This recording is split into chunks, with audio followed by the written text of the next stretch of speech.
myself. My name is Scott Hampton. I live in Visalia, California, in the Central Valley, San Joaquin Valley, as we call it here. It's an agricultural area, and I'm pretty much right in the middle of Bakersfield and Fresno, and I'm just west of Sequoia National Park.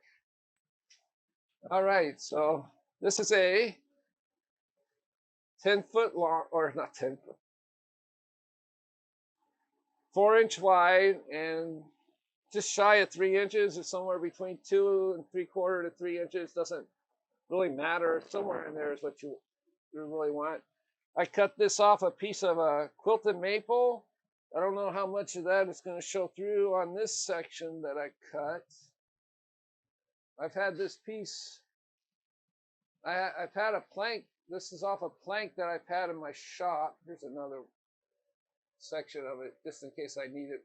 In case something funky goes wrong, I can start over. But I've had this plank. It's about 4.5 feet tall and about 2 feet wide, and this thickness right here, almost 3 inches. I've had it in my shop since 2005, and this is the first time I've ever cut a piece off of it, just for this demo. Yep, it's been sitting around drying. It might be a little dusty, more dust than shavings. We'll see. But what I've done, it's like, as you can see here, I've drilled a hole for, it's going to go on a screw center. And I used a 3/8 inch drill bit. I went just a little bit deeper than what the threads of the screw center will go. Let me turn on my overhead. There's the chuck right there. You got the screw center. And I want to add, oh, where did I put it? I wanted to add a little bit of wax finish on it, or a little bit of wax on the threads. I might have to get into my cabinet real quick. I thought I had that out. Pardon me for a second here. Yep, there's some. There it is. There's some. Do what? No, that's not the right jar. Where's the jar? Where's the right jar?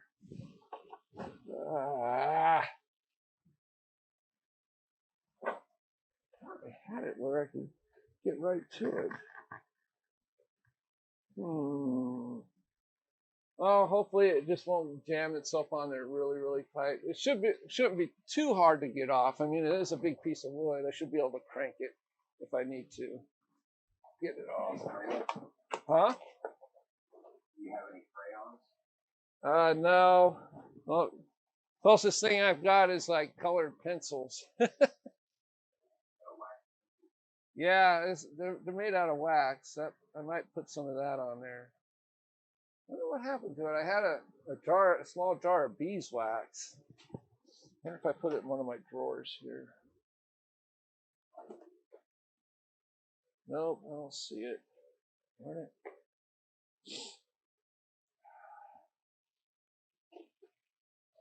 It's 10 inches. If it kind of gets acting like it's jammed up, it shouldn't be that hard to get off. I mean, I've got a lot of room to torque it off. You can just grab it and just really yank on it. So we're just going to grab that and we're going to put it on the screw chuck. I'm going to zoom out my camera here in a second. You guys can see this a little bit better as far as the overhead goes. Yeah, I'm just turning this thing on right now.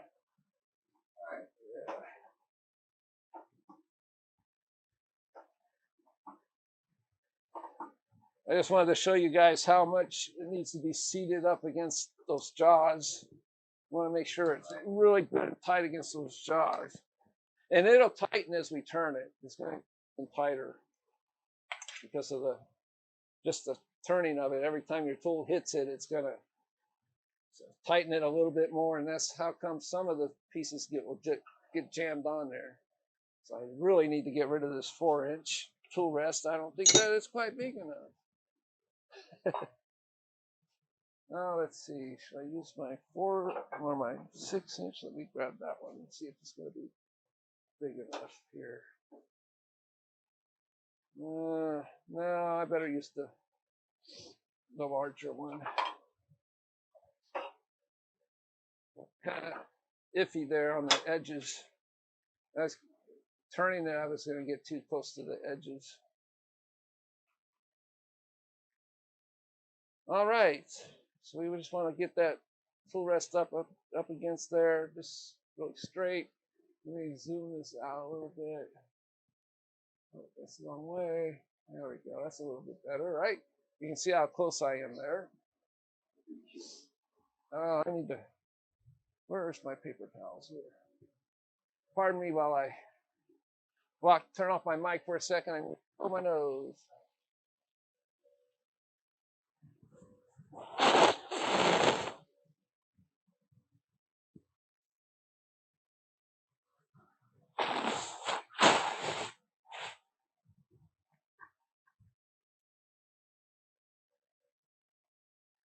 Isn't that wonderful when you blow your nose after while you're wood turning and wood chips come out?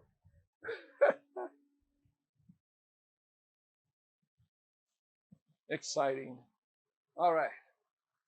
So I need to grab me a large bowl gouge. Where's my large bowl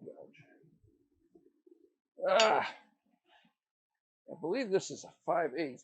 I am going to measure it just so you guys know for sure. You guys can hear me all right still, right? Yeah. Yeah, I hear you great. All right. So yeah, this is a 5/8 bowl gouge. No, wait, 3/4 inch bowl gouge. Oh, okay. I thought it's 5/8. My other one is 5/8, and then I have a 1/2 inch also. But you want to start out with a nice large bowl gouge like this. I've got 2 of them sitting over here. This one is a Doug Thompson. I also have a Carter and Son sitting over here on the sidelines in case I need to use it.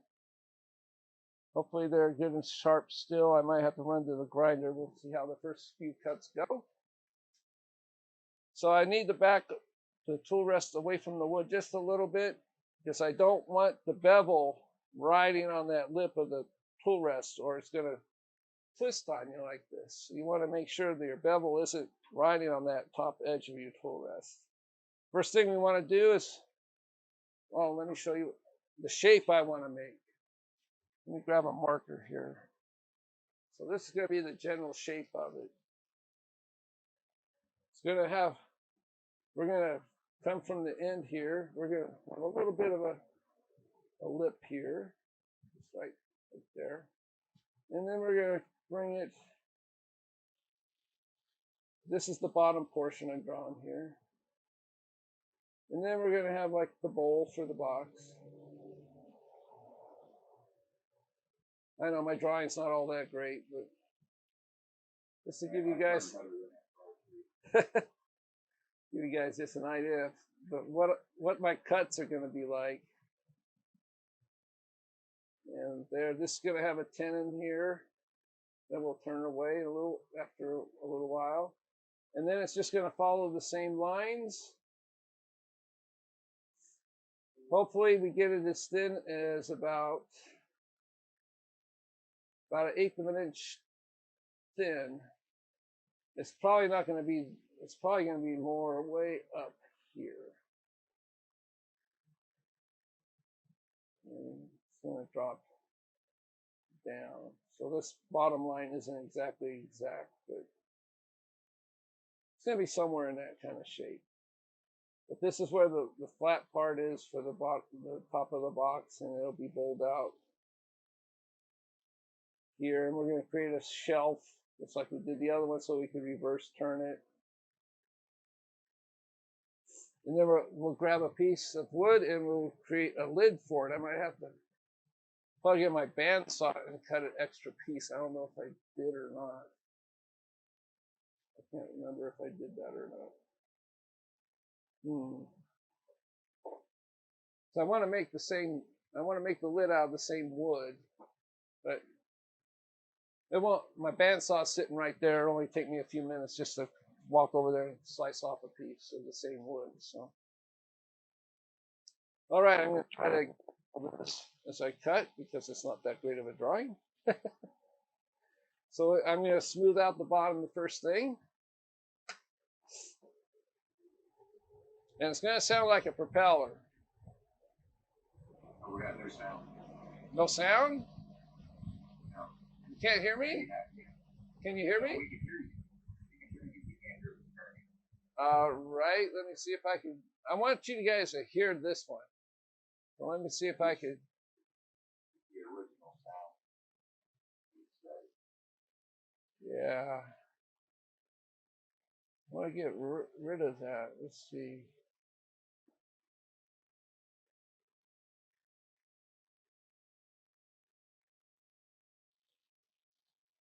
I clicked on the wrong thing there.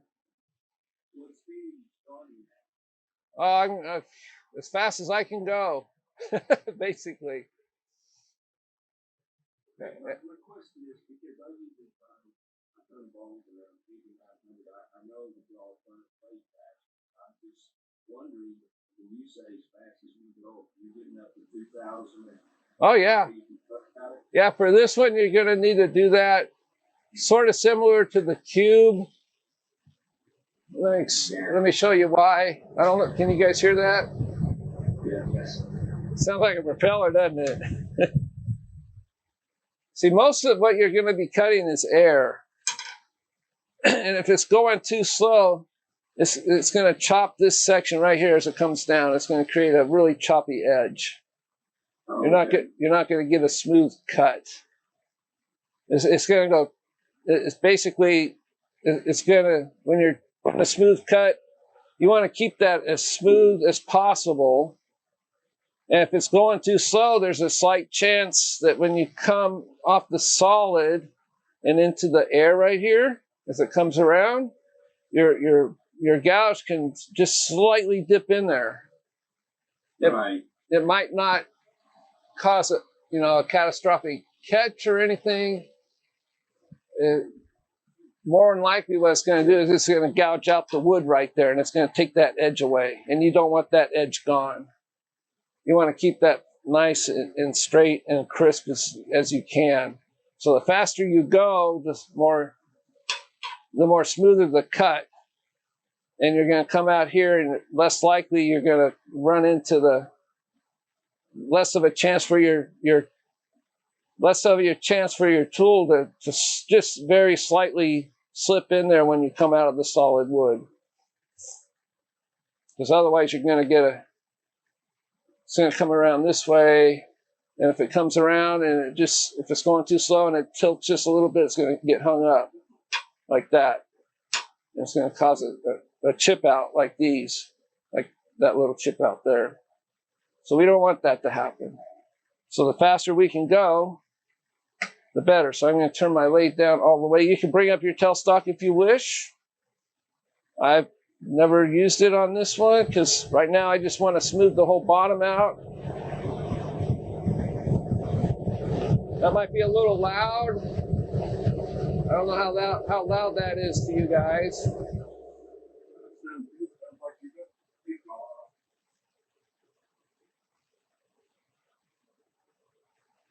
It's what? You guys can hear that all right? Can you hear me over it? Okay. So what I want to do is just start in the center there. I want this wing to be at the center of the piece. So I wanted to make sure my tool press was adjusted right. I'm going to grab my pencil there and just kind of create a little bit of a center mark so you guys can see where the wing of my tool is. Right. That's the center of the piece. So the flute is going to be almost closed. Just this side is just not. It's almost going to be touching this side of the wing. You don't want this side of the wing to touch the wood because it can flip the tool this way. So you want it almost closed, but not quite. And you want this wing right here to start right at the center of the wood. You can adjust your tool handle up and down a little bit. I'm going to switch cameras. Let's see if we can. There we go. You guys got up here in this corner. You guys can see what I'm doing here. And I'm going to probably move that window down out of the way, because it is up in the upper corner there. So let me move it down here. There we go. And you guys should be able to see both how I'm holding the tool as I'm moving it across, plus the shape as it's being created. So first I'm just going to do a draw cut back towards me, just to smooth out the wood. Now just be gentle, with your hand, force the tool down in the tool rest. And when you get past that solid wood, just be careful, be mindful that there's a lot of air right there. So I'm just going to clean this up. I'm going to just do the solid part first.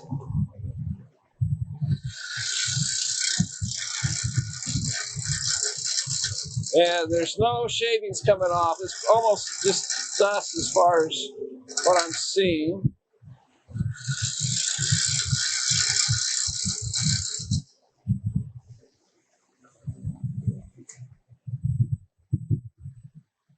And one thing I want to point out too, if you see where the post of my tool rest is, it's pretty much centered. I'm going to move it a little bit more. Right here in the center where I'll be working. That's going to allow the most support on both sides here. I don't want to come way out here on the edge.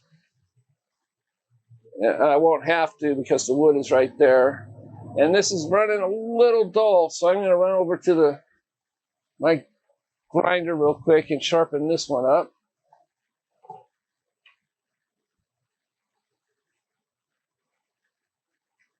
So I just noticed I can see it cutting, but I also noticed there's some tear out coming off of the wood, which is going to happen during the roughing cuts, of course, but come on now. Get through there. Just sharp. There we go. Slide on to my jig here, and I got it.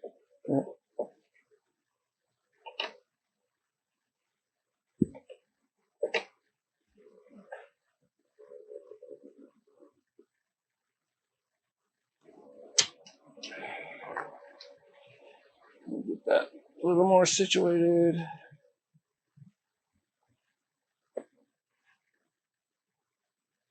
See the sharpen at times. There we go. Set the bevel on here. Adjust the jig out a little bit.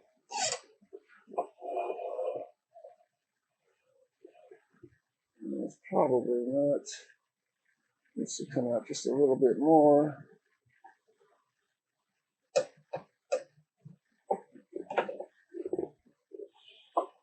I haven't sharpened this tool for a while.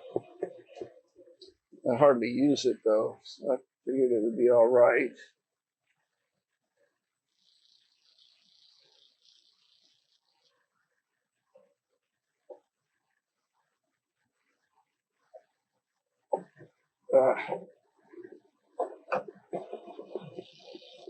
It can be unwieldy to get these things. That'll do it. I'm sure everything's locked down.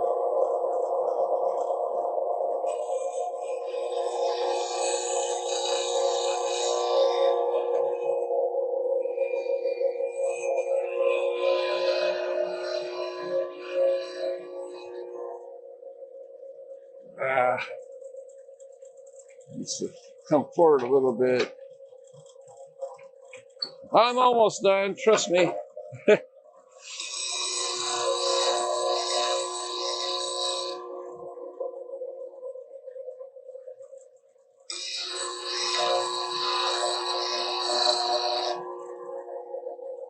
No, that's too much. I'll come a little bit forward. I'm just adjusting my Wolverine jig here to try to get it where it needs to be.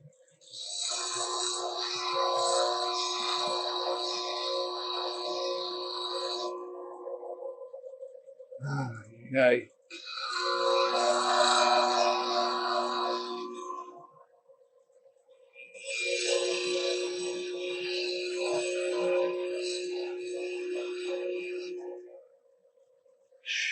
Almost.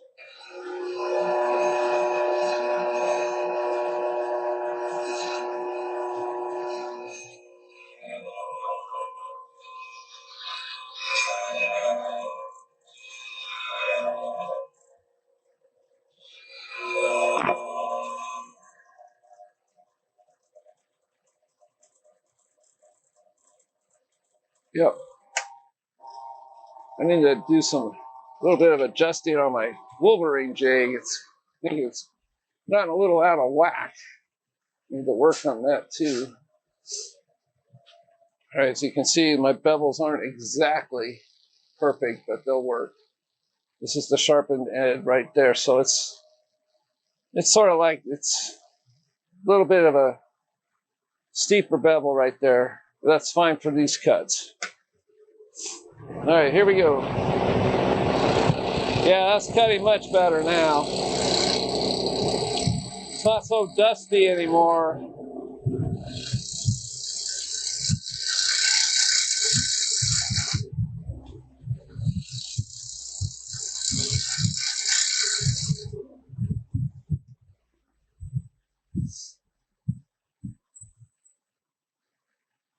All right, yes, a little bit cleaner. I do see some chatoyancy in the wood, which is fine. Got some tear out there where the end grain is. But once we start getting into the shaping, all of that's going to disappear. So what I want to do right now is create the tenon for the bottom. That'll go in the chuck in a little while. Before I mounted all this stuff up, I did measure my chuck jaws opening to where they're just about closed.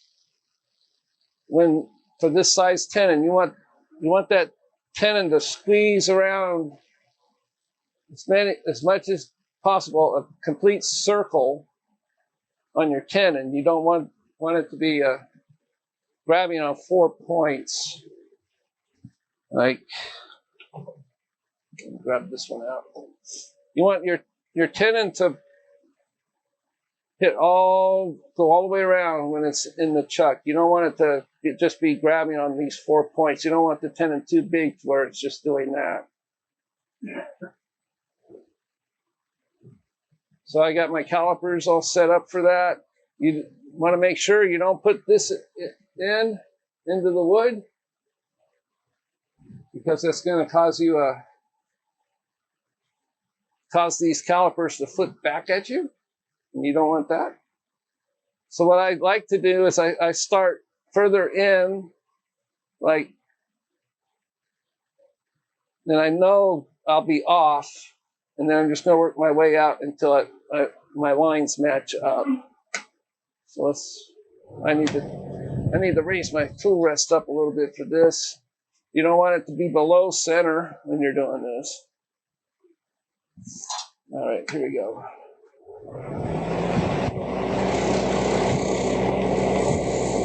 Oop, a little too far out. And it looks like right about there.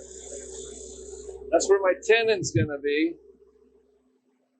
That's the size of my tenon. I'm going to grab a pencil and mark that. I don't lose sight of it. Okay. I'm going to grab me my parting tool. Where did I put my parting tool? Round handle. Where did I put it? There you are. Not in its exact space. So for this, you want to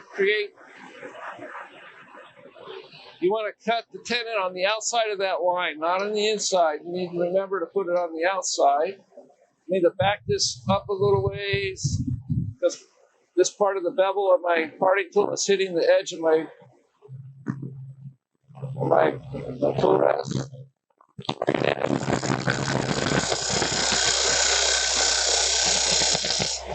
Open that up a little bit. Go a little bit deeper. You want to go at least 3/8 of an inch in. And because this is a dovetail chuck, or the jaws on this chuck are dovetailed, I need to create a 10 in this shape, like an opposite dovetail to what the jaws are. So right now I'm just going to measure the depth. Where's my small? So I'm only a quarter. Oh, I think I'm only a quarter of an inch deep. Trying to see with the reflection there. I need to go just a little bit deeper, not much.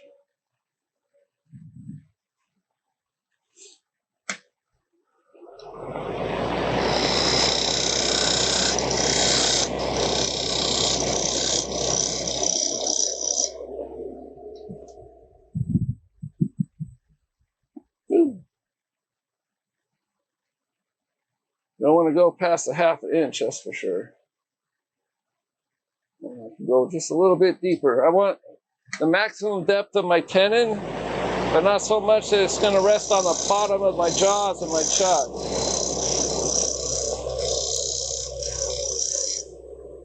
The reason why I'm doing the tenon now is because I need that so I can adjust my shape as I'm cutting the bottom. Okay, that's 3/8. Or just about. Let's go just a little bit deeper.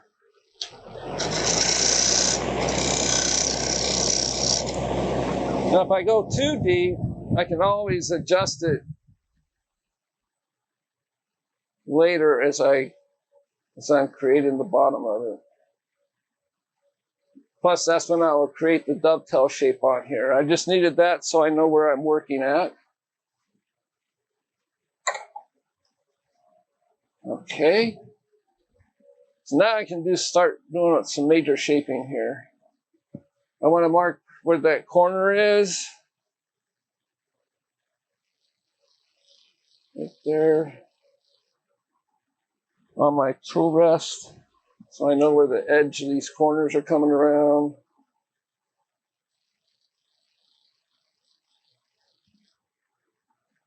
All right.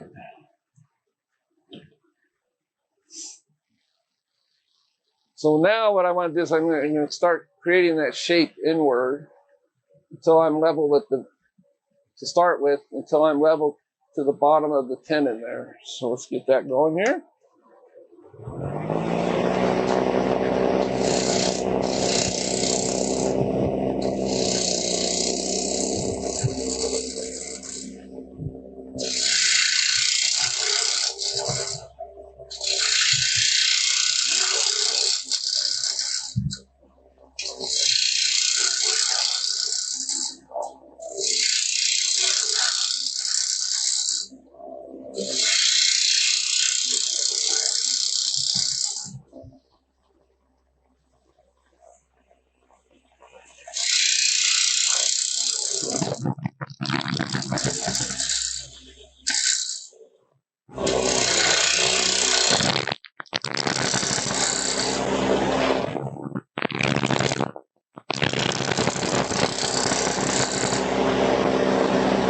All right, so stop the lathe so you guys can see the shape forming. You can see that. I've got these edges coming out. I did that while I was doing the roughing. That's fine. A lot of this is going to go away anyway. Plus, we do want that lip to come up just a little bit. So the box is actually resting right here and not on the edge there. So now we got to work our magic here and decide where that bottom of the box is. So, because we need to create a round bowl on the inside here. So I'm just going to ask it for the group. Sure. Does everybody still want to listen to the sound of the cutting? Because I can take. Would you like to have the sound muffled? I can take. I like the sound of the cutting. That's fine. Okay, right on. All right. Well, if you want me to cancel that out, I can. Wouldn't be a problem. So here I need to just start cutting, doing my cutting here. This is where my bowl is going to be. And I left a little bit of edge there like I wanted there. So we want to take that down a little bit. So we're going to start working here.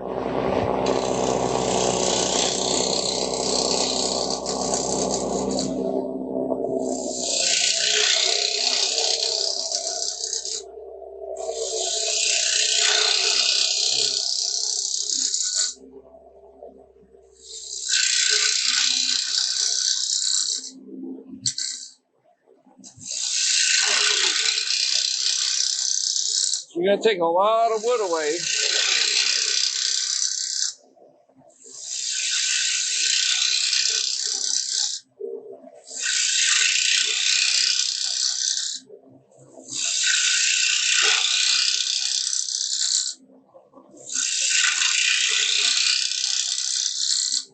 I'll stop the lathe so you guys can see my progress. It's kind of hard to see it. You can see it sort of while it's spinning, but it's easier if I stop it, and you guys can see that shape. Right there. You can see the box. Putting it in right now, shape it a little bit. Using a smaller bowl gouge, we'll get that shape, and we'll take it in a little bit further. I don't need all this flat area. I'll do that while I create a dovetail shape on the tenon. But we still got quite a bit of wood to take away here. It's really helpful that you drew that picture on that block of wood. I know that you know where you're going and what you're doing, but it's very helpful that we can see kind of where you need to be putting your tool and how you're cutting, what you're actually doing versus, I know you've done this a lot, but we see that and see what you're trying to accomplish. It seems like to me. Okay. I'm glad you guys can see that, all right? Let's try this. Yep. Glad you guys like that. So you guys can see what I'm doing with the tool down in that bottom corner. Right there. In fact, let me zoom that up a little bit. Where'd my little remote go? I had it perfectly sitting out. There you are. So I wouldn't lose it this time. Let's zoom that in a little bit. There we go. That bottom picture just a little bit better. There we go. All right, so we'll start the lathe back up. Put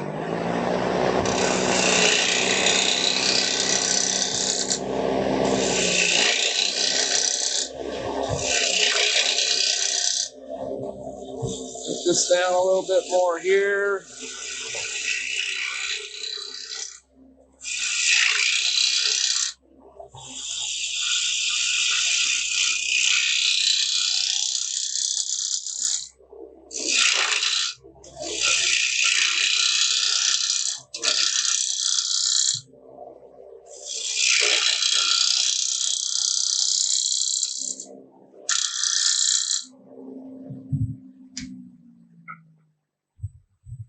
So that tool is going to go dull a little bit quick, just because I'm using that edge right there.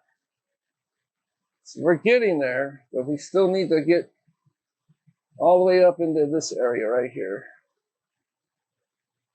So we're going to leave enough area here to come up this way. When we reverse turn it, we'll cut all this away. But we're almost there. We're getting there. We're going to take a lot of this off too. This is easier to cut than this part, because all you're doing is cutting a cove pretty much right here. This part is a cove, but it's a little bit harder to get into to work on.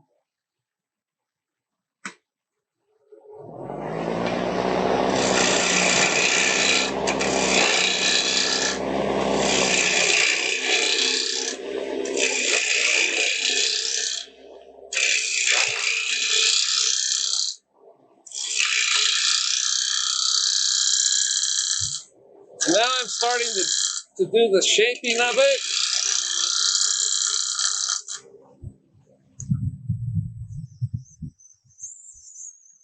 instead of just coming straight out, I'm starting, as you guys can see, I'm starting to get that little bit of a lip right there. So I'm working on that. This isn't exactly the best curve I'm looking for, so I need to adjust this part of the curve. You can see how it's just kind of wishy-washy there. So I need to adjust that with some finer cuts. I also need to check to see how deep I'm getting there.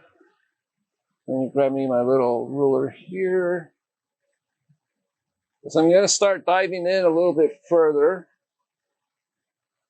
So I've gotten 1 inch in to basically 2 3/4 inch thick. So I still got 1 1/4 inch. So, but I only want to bring it to, I want at least this much wood on the top left before I start creating that area here. So we got a little bit. I can take some more of this away. We don't need that much for the bowl, for the box. So I'm going to work on that. Do some push cuts towards the headstock.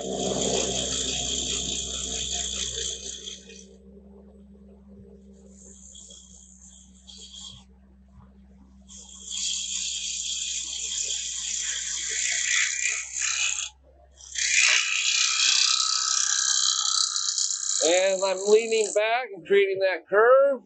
I've got the tool on my side. I'm just kind of leaning back. Might be able to see that better if I bring that out a little bit more again. You'll see me leaning back with the cut as I create that kind of in, and then it's going to come right back out again.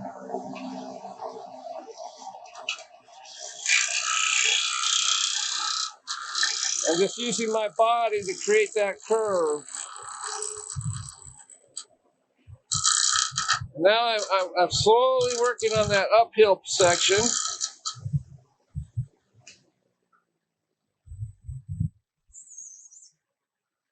There we go. You can see that. That's what I'm looking for. That little, the box is going to sit right on this little lip right there. There's a kind of a bump right here, so I want to get rid of that. Kind of smooth out that curve. I still got a little bit more to do right in here. Kind of get that one area done.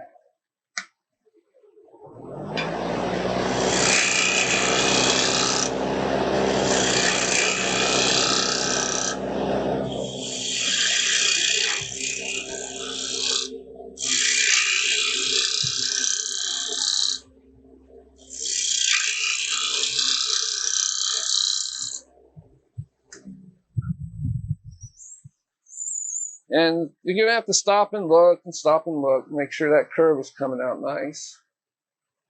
Yeah, that feels better. There's still kind of a bump right here, and I can see it. It's a slight bump. I can feel it really crazy with my fingers, so I want to get rid of that. Kind of blend this whole section in right here.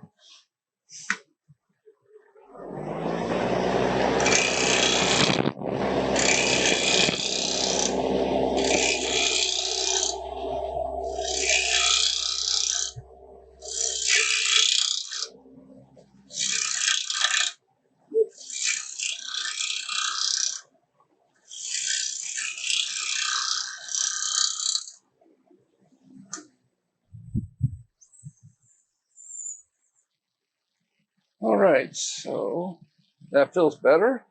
Almost got it. Your hands will tell you a lot more than your eyes can. But we do have a nice gentle curve, as you can see. It's coming out from the center. Curve, curve, curve, and then an upswing right there towards the edge. You can go just a little bit deeper here, though, for the curve. That's where that bump is. It needs to be taken out. It's a little too flat right there.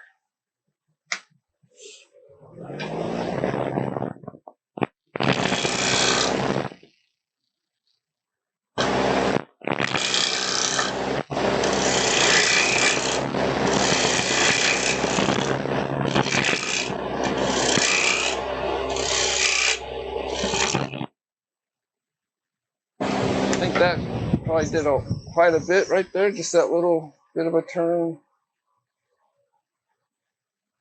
All right, a little bit more. see that, but it's a little, for me, it's a little too straight. It's not quite the bump or what I'm looking for. So I'm just going to take a little bit more of this away, the bowl, because we don't want the bowl coming out to the edge. It needs to be down inside this area here.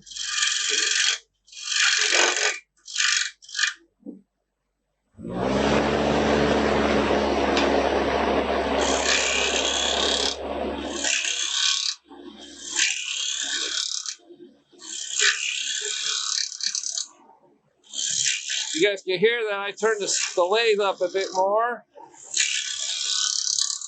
So it felt like I wasn't getting quite as smooth as a cut as I was looking for. All right. That feels pretty good. It's not looking too bad. So we still need to take a bit of this down. So here, still need to kind of bring this area down, go a bit thinner right through here. So we're just going to work on that area. And we're going to take down the bowl some at the same time. While we do that, I need to go back to the grinder. I don't think my other, well, let's try my other large bowl gouge. It might be sharp. Let's see. If it's not, then I'll sharpen both of them real quick, or just the one, because I already got it set up over there for just that one. This is my Carter 3/4 inch. So we'll see if it's needing sharpening or not. The bevel's kind of wacky on this because that during SWAT they didn't have a very good. When I was at SWAT and I used this tool, they didn't have a very good sharpening setup. So far, it seems to be doing a little bit better.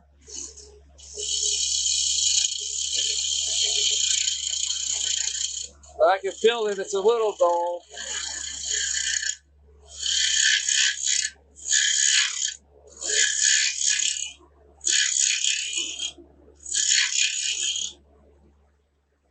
So I'm going to go sharpen my Thompson since I've already got the jig set up for it. So it won't take as long. Put that back in the rack. You can see it, I'm getting there. It's getting there, but this is the section we need to really get rid of. It'll be smoother than, it's not going to go like that abrupt. It'll be much smoother than what I drew there. Alrighty.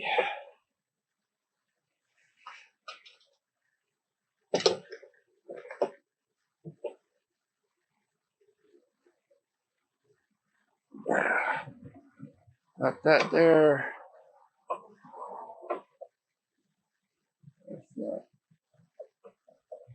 I'll tighten up in the right spot.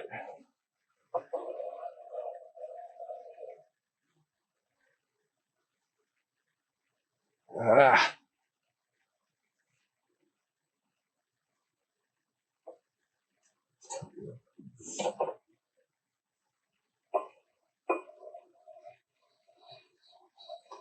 Just doing a little bit of adjustment there.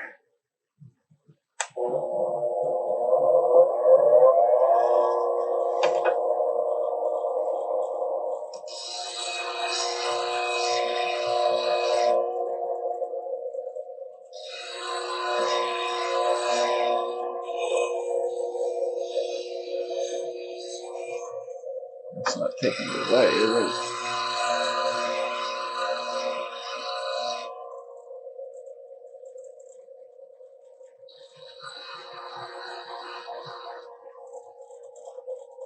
There we go.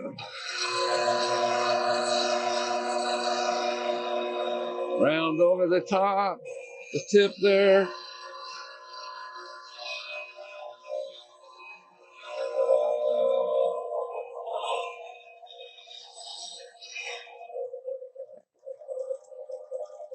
Looks good. If probably have to come over here maybe one more time or two times, depending on how the top section goes. So we're just kind of getting the point of the tool down inside there.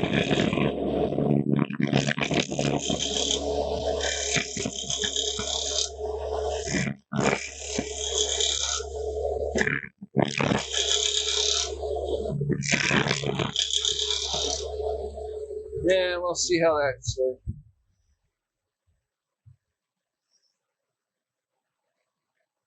Okay, that looks much better. I'm getting there. I can always take off a little bit more off the top here as I'm doing the top. But I do want to make that bowl just a little bit deeper.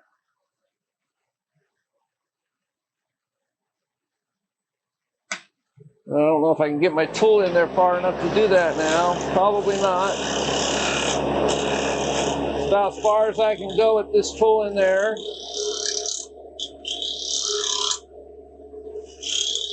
So I'm going to grab my smaller hole gouge.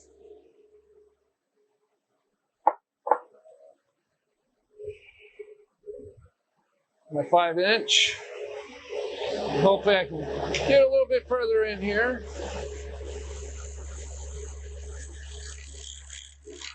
There we go.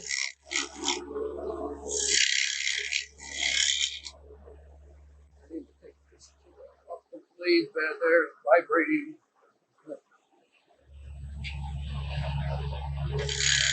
Oh, kind of grabby. It is a smaller tool, so it can grab a little bit. I could put a smaller tool rest in here and get it right up in there. I just might do that. Get this one out and put my smaller tool rest up.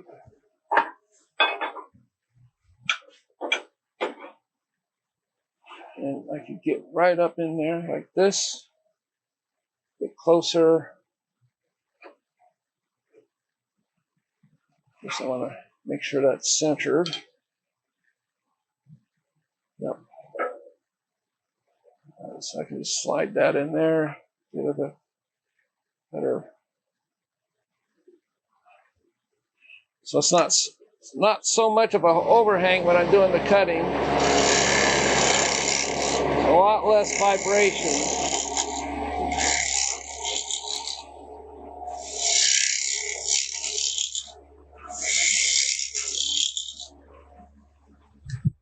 That pretty much took a lot away, I think. Yeah, so we're almost there. A few more cuts and I'll be happy. We can adjust that size. We can adjust the bowl. Once we get this section done, we'll start shaping the bowl a little bit.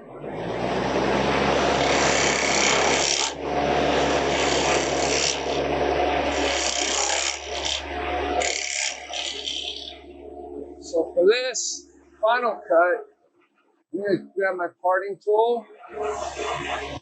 I'm just going to come in right here and just kind of put a little bit of a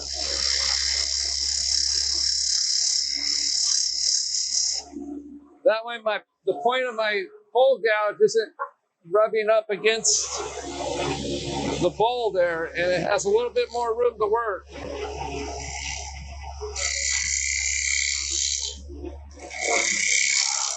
And I'll just kind of carve that little groove away.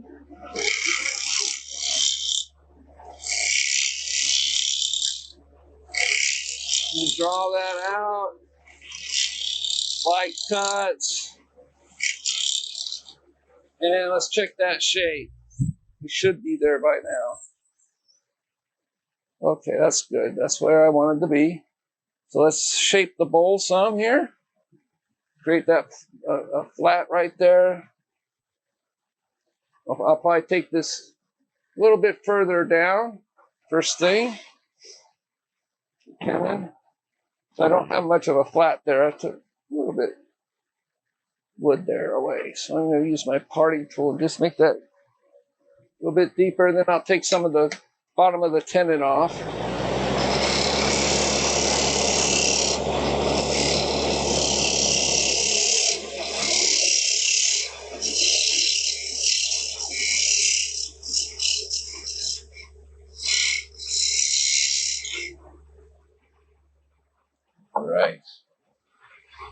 bowl gouge. I'm just going to take this down a little bit.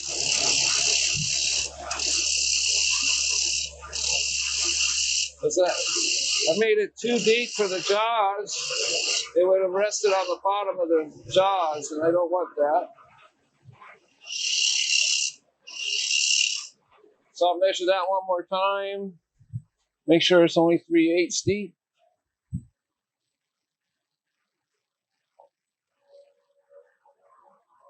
And yep, we're right about where I need to be. Go a little bit deeper, but I think we're fine. No, just a tad deeper. I've got the room, I might as well do it.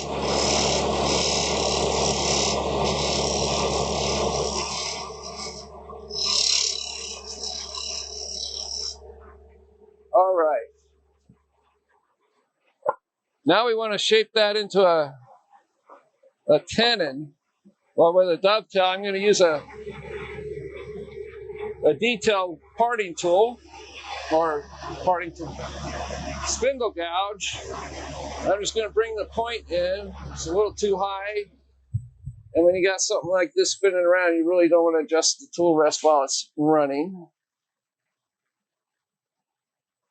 So this has got a really long bevel on here, and it's going to allow me to come in here and just create a dovetail right there, right on inside there.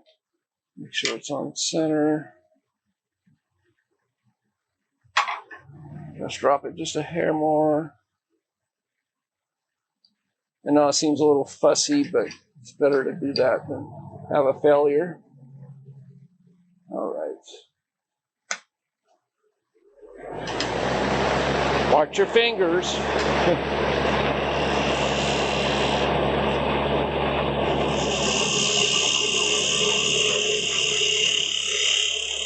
And then make a nice flat or almost a cove, straight flat cove going in there. Want a nice flat corner where those two parts meet.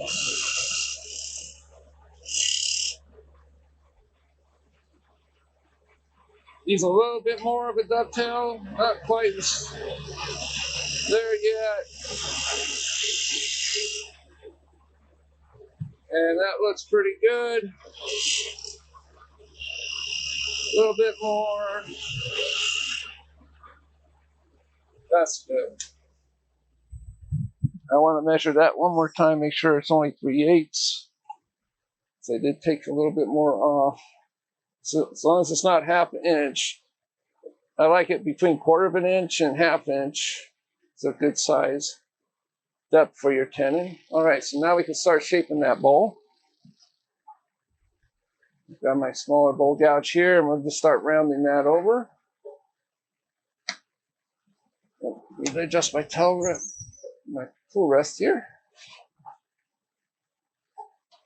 I'll get it a little bit in there, a little bit as close as I can without those edges coming around and whacking me or the tool. So I just want to kind of round this over.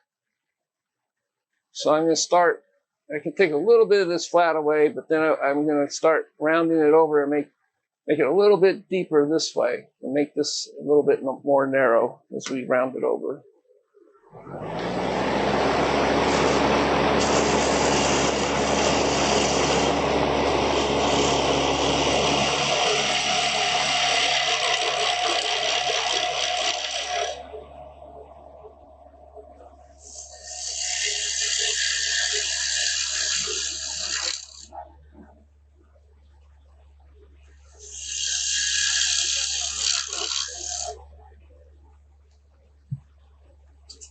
Nope.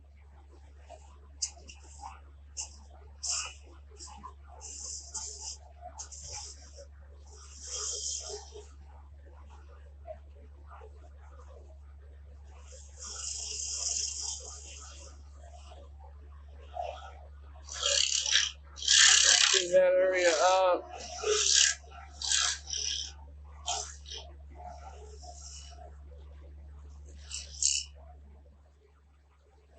So We're going to adjust that a little bit more. Once we reverse turn it and take the tenon away, we can round this off a little bit better. And that way it's not so deep too. We're going to take that whole tenon's going to be gone, and then we'll just be able to round over that base. But we've got that part done. So we can reverse turn it now.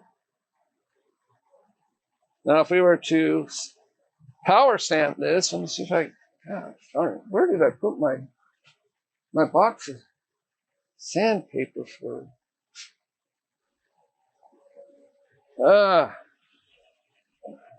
Where did I put it? I have a whole box of this sandpaper discs. Oh, there you are. I found it. All right. I want to show you guys how to power sand this. So I'm just grabbing some sandpaper here. Let's see, where's the 180? It's 320. Oh, some of my sandpaper's missing. That's weird. Well, I'll start with this one and work my way up. I'd rather start with 180, but this is 150. Like some of my envelopes of sandpaper are missing. But I want to show you how to sand this correctly.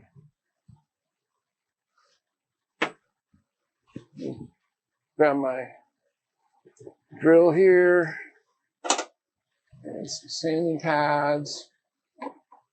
All right, so we got some sanding pads there. Got my drill here. So I got a 180 or 150 grit. It's a little soft. That's good. You can see I'm using 3-inch on a 2-inch pad. That way you got a little bit of hangover. I need to really get some new pads here. Getting kind of old.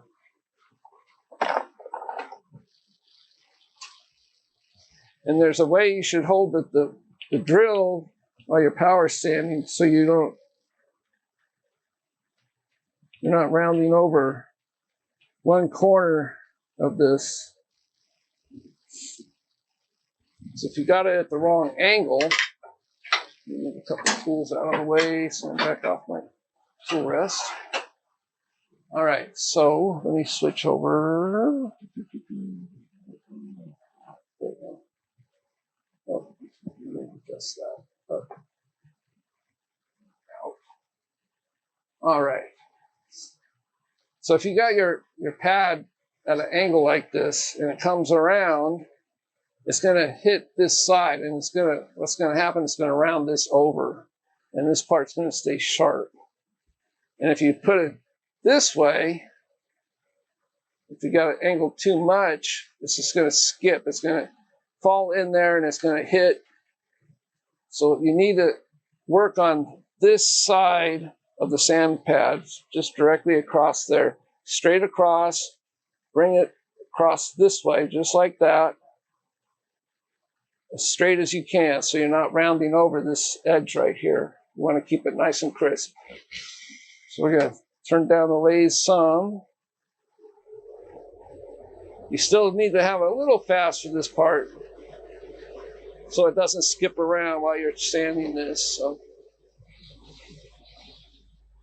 And you also want to make sure when you're sanding on this edge right here, this far edge, that it's going up. And your lathe is turning this way, you want the sandpaper to go the opposite way, upwards. If you got it going this way, what it's going to do is it's going to grab it and it's going to keep flinging your drill downwards. So we're going to get it right down in this area here.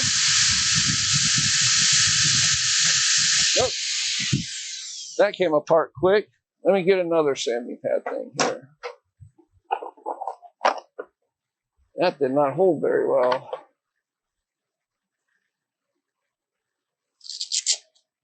Let me get another piece of sandpaper. Kind of flew off of there. I told you these were old. All right. Let me grab. Let's see if this is a little thicker. Do an audio check. Y'all hear me? Yeah, I can hear you. Okay. You guys hear me all right? You guys hear me, right? All right. We hear you. As long as the helicopter. Yeah, it's a little loud. Some people like to hear it when I'm making these, so they can hear what the cut sounds like. So Beneficial, especially on a piece where you're turning air. yes. It wouldn't sound really different. Yep. All right, so let's do this again.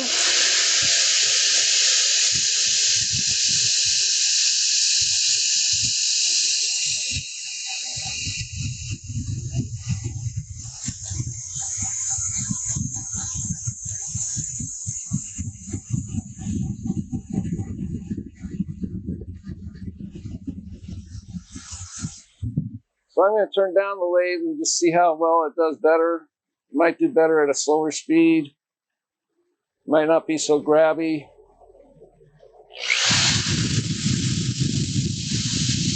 Actually, it's a little more grabby. The slower I'm going, the grabbier it is. But it's getting sandy. You can see some of the roughness going out of it. The hardest part is getting right down in these little edges. So I'm going to turn it back up. Seems like it sands better at a higher speed.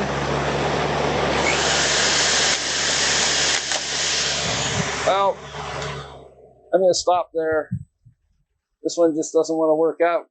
These sanding holders I've got are old, and the Velcro's not really holding up to them. So I'll just leave it at that. Just to give you guys an idea of what angle to power sand these things. You know, you want to use that edge right there. And if you want to power sand the bowl, it's just the opposite edge. You got to make sure that the side of the sandpaper you're sanding on is coming up towards the wood, not going down. That's the biggest mistake a lot of wood turners make. All right, so let's flip this over. Oh, wrong chuck handle. There we go.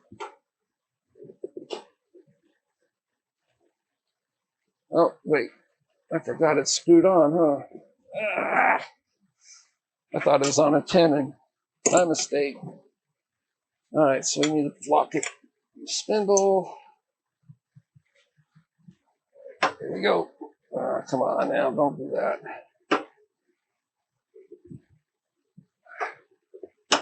It keeps wanting to unscrew.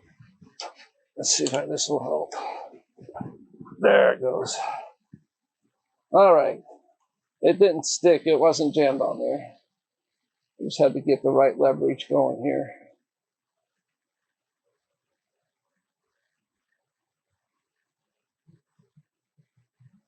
All right. Now we can take this screw center out. Take that out. This in here. All right, so I got a really good fitting tenon there. It's like I was hoping. Put some firm pressure right there on the top center of the blank, so you'll have full contact on the face of the jaws. There we go. Now this part isn't so bad. This is much easier than trying to do the bottom side. So I'm going to switch jaws or pull rest back out.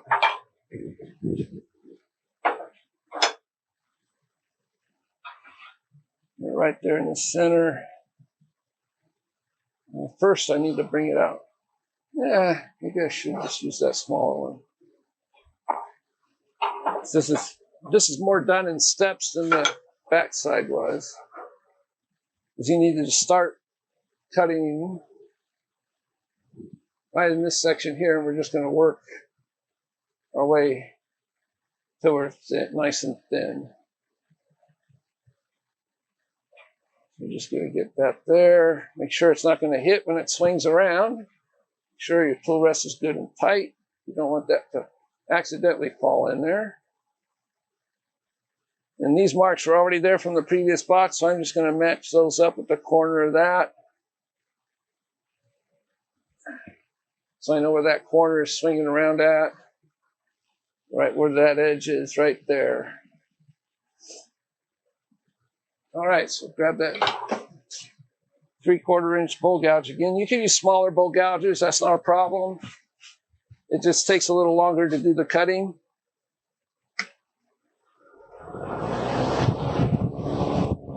I'm going to readjust my tool rest. It's not quite a good enough angle. It's too straight in there.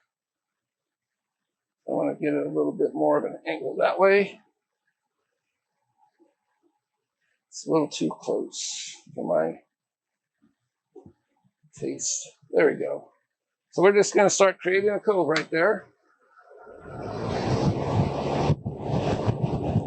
The flute is almost closed. We're cutting on this wing right here.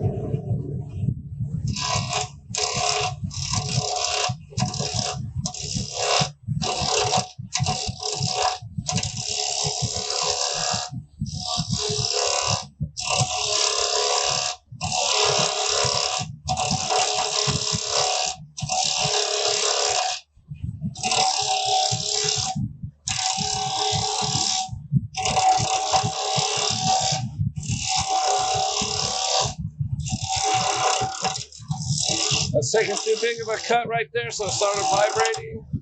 Same there. The tool's already getting dull.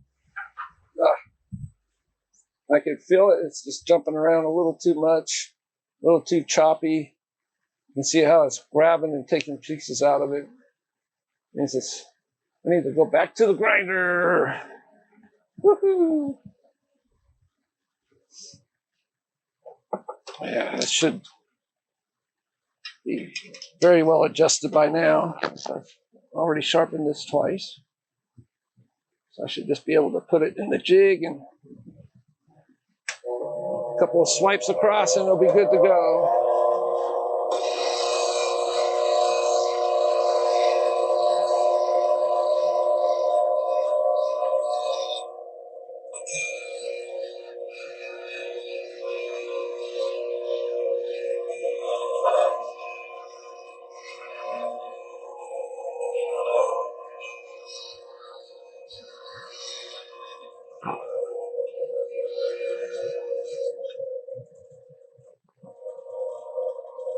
All right. That was the fastest time I've ground this one today. Okay, here we go. Move my tool rest a little bit closer as we work our way up. Further in, we need to keep adjusting the tool rest a little further and further, closer and closer.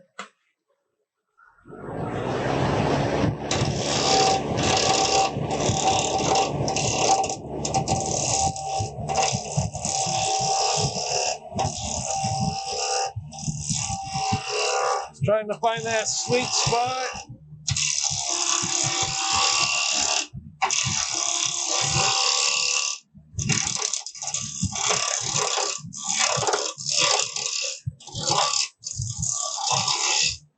I need to check my tool rest. I think I'm a little too low, and that's why I'm having another problem with it. Yeah, I'm way too low. That's a big problem with it, too. I did not check that when I should have. So I was cutting way, way too low.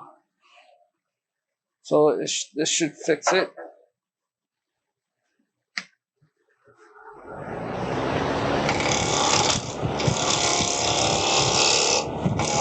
Yeah, much better.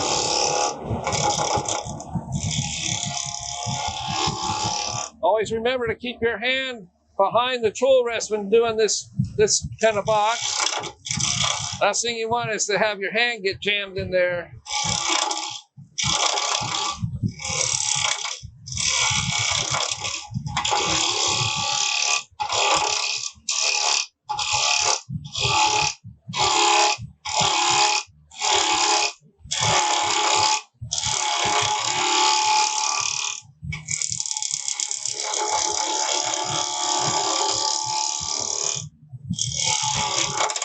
Oh, feels like there's some hard grain right there in the wood. It's like when I get to this down in this level, it's really difficult to turn. So I think, yeah, I've got some swirly grain right here. See, I don't know if you guys can see that. It goes kind of straight, and then all of a sudden it veers off to the side. So that's what I'm fighting against, and it's doing the opposite on the other side. Now that's the nature of curly wood, though. It can throw the grain off. It can be crooked. I mean, I cut this with the grain. It's just that one swirl part. Well, once I got in there, I didn't see that when I was cutting it on the bandsaw. So we'll fight through it. We'll get it going.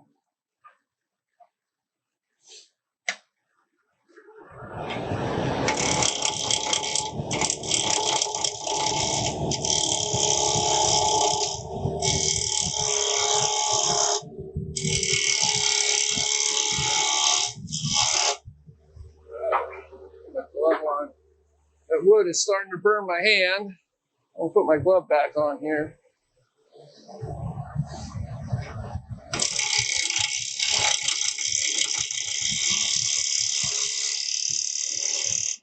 It's getting a little easier to cut now.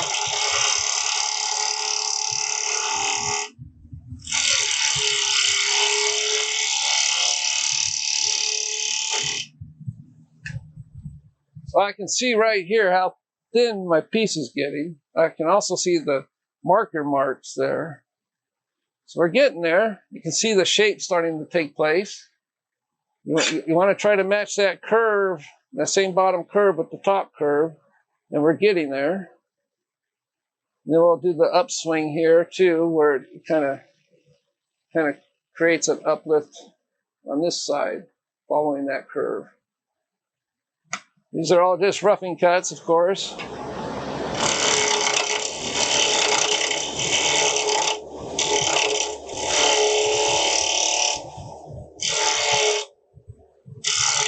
Take this down a little bit.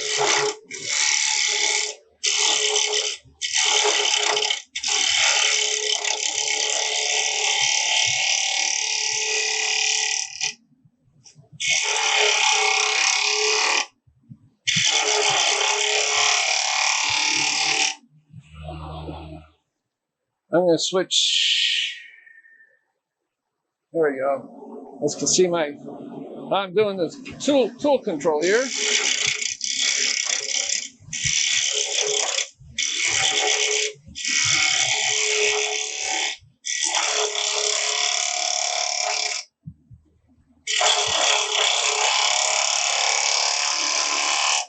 So I'm adjusting my cut, so I'm using more of the wing.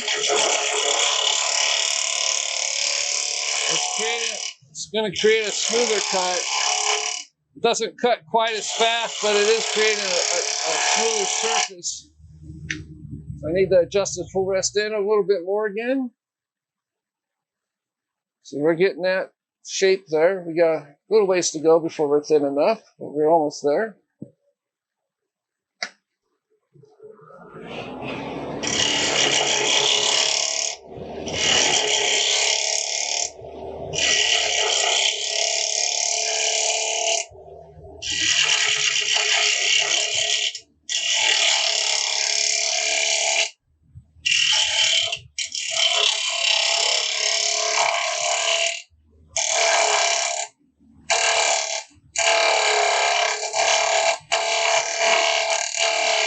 Creating that kind of an uplift right there.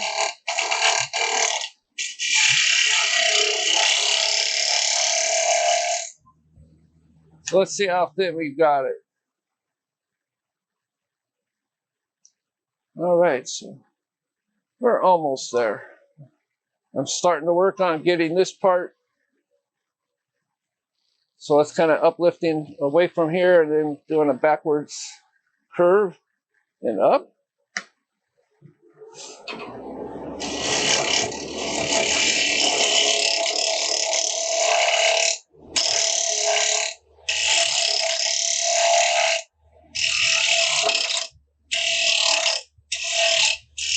This is where that tough grain is, so I'm going over that a little bit softer.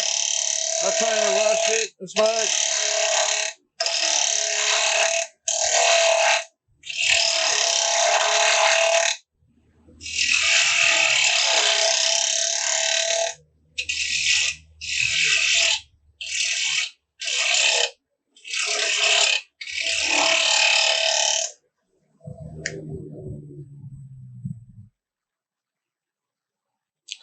All right, so just about there.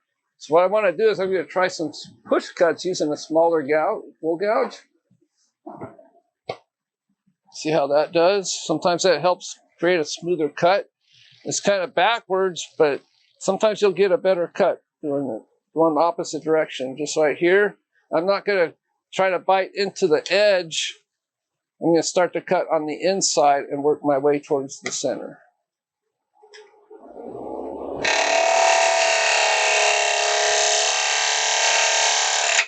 Oh, felt like I lost a chunk of wood. Hope not. No, that's okay. Just sounded like, oh, there's a little piece right there. Down sharp? Yeah, I probably need to go sharpen it just to make sure. It wasn't as smooth as I was hoping it would. It should be a smoother cut than that, so. Yeah, it looked like you were having. Yeah.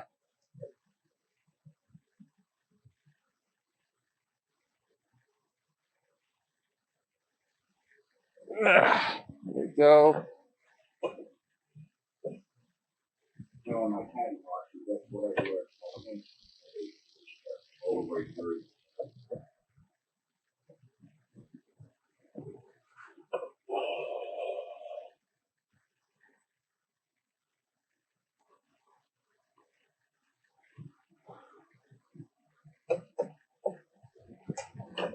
You just got to get everything adjusted on my jig here. That's pretty good.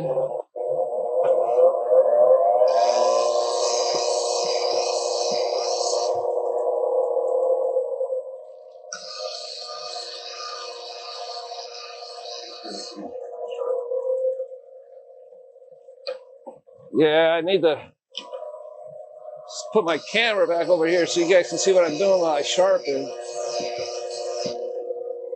There we go.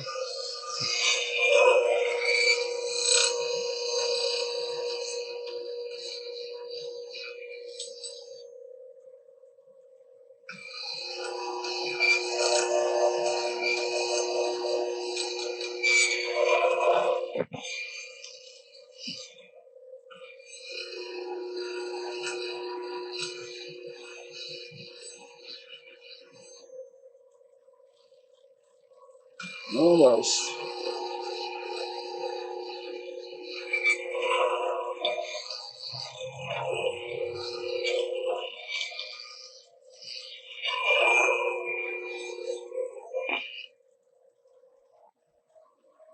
Let's make sure that's the nose is good. Should do it. Do what?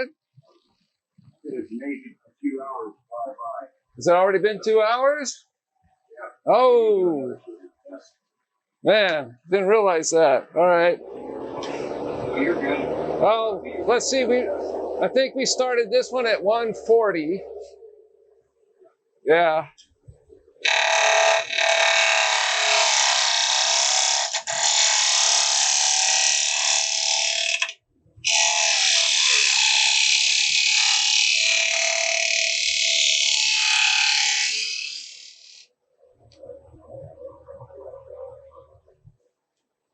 I'm going to raise the tool rest just a little bit. I feel like it's kind of dragging there. Yeah, so let's get a kind of a smoother cut.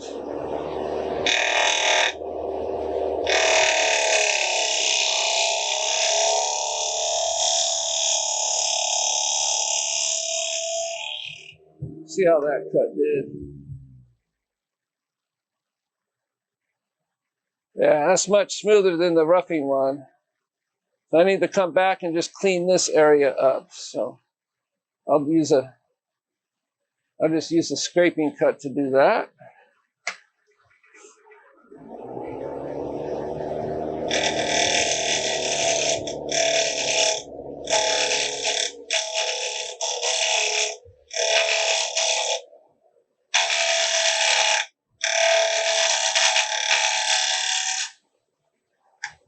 See what that did. Okay, so we got that lip coming up just a little bit.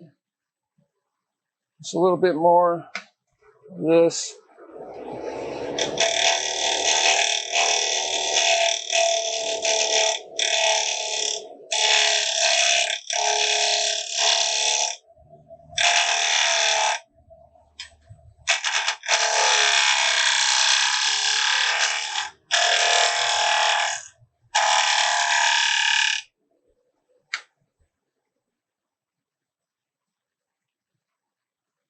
All right. That looks pretty good. Sandy would have to take a lot of that out. I'm going to turn up the lathe a little faster and see how good of a cut I can get out of this.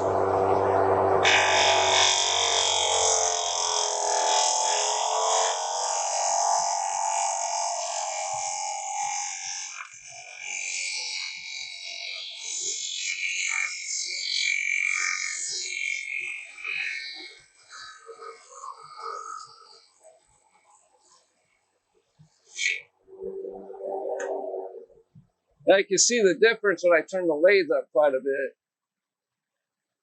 bit. Just the sound of that. All right.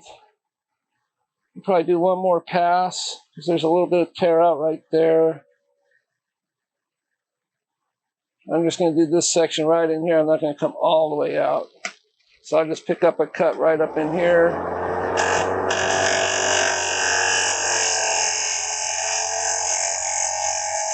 And just kind of ease the tool back out of that cut.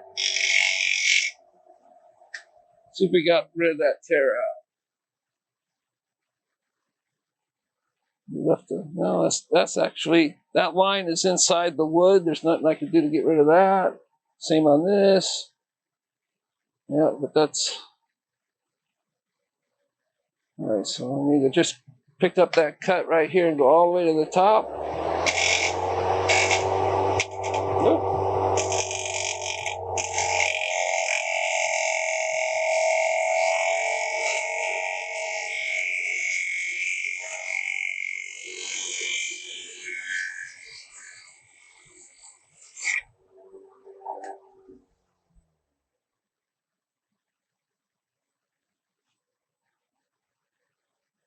Yeah, that's good.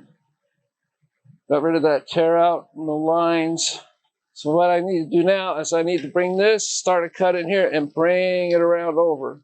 Kind of follow this curve right here. Kind of shrink this down to about there. So I'm going to draw me a mark where I want that bowl to be.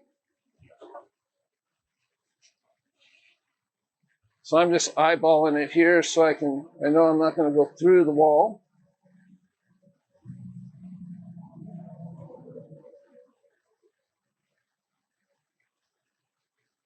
So that'll be the size, this side of the bowl. I can probably go a little bit bigger once I get I can check with my gauges. Once I get this part open, I could probably make it a little bit bigger when I'm hollowing it out. Right now, what I want to do is just create a nice gentle curve right up into this area right here, up to that line.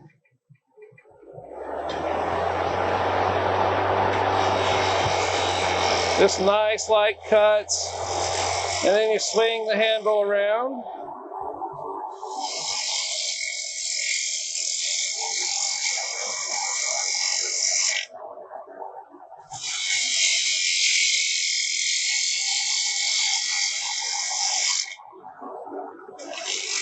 Pick that cut up, take it all the way to that line.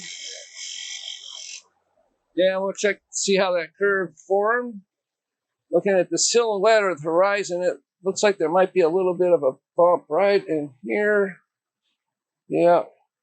Otherwise, it looks really good. So I just need to clean up this area and take it a little further in on the top.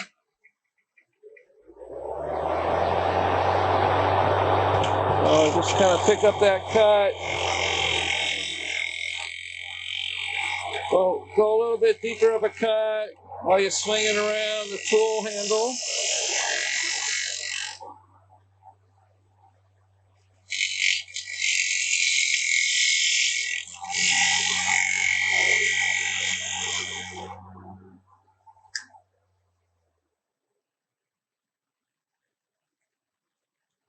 All right, so we're up to that line. A little bit of tear out there, a little there. Otherwise, it's not too bad.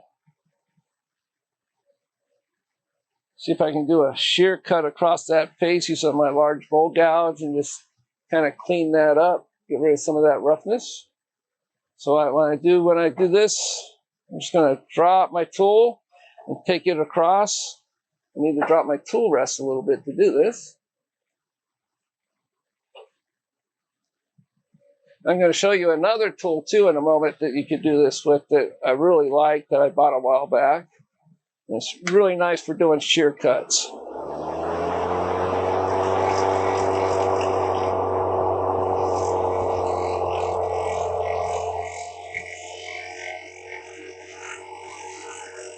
Just nice and light. You don't want to go heavy. You don't want to touch the wood like I just did. Bring the tool back. So that will make the mark that you have to take out. I don't think it was that big of a touch, so I think it's fine.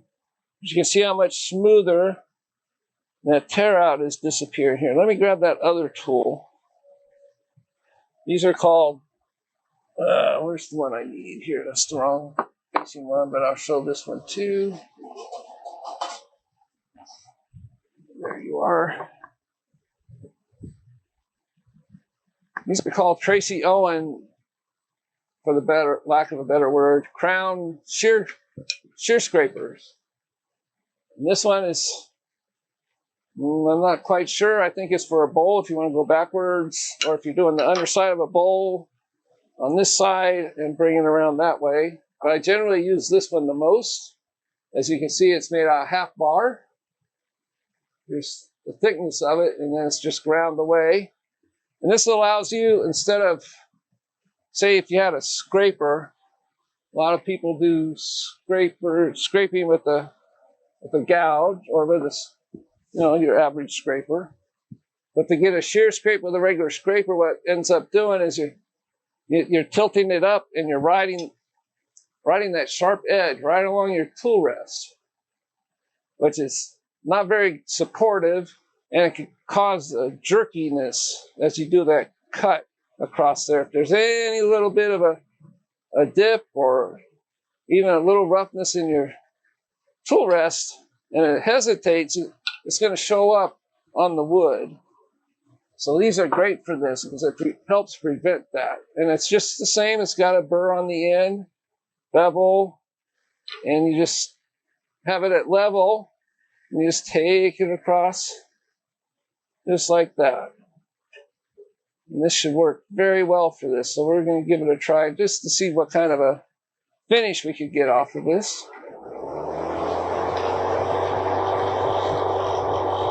And you can see how the just wispy shavings come off of it.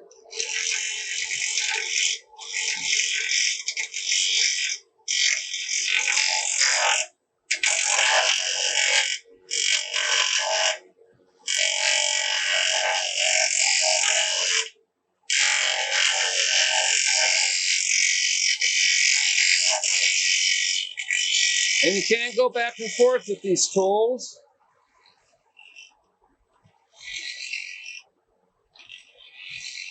Need to slide this back just a little bit. It's a little too close for this tool.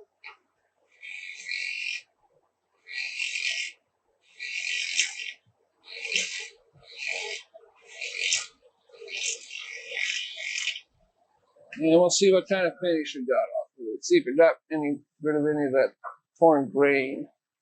Okay, it's working its way out. I'm not going to spend, another 15 minutes just trying to remove that part. Well, maybe I'll just work in this area just to see how well we could do.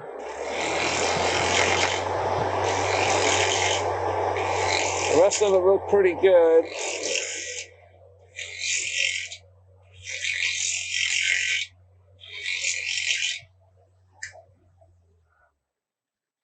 Just to see if it got rid of that tear out. So I'm just going to, let's try the regular shear cut with the bolt gouge. That might get rid of it. Let's see what happens there.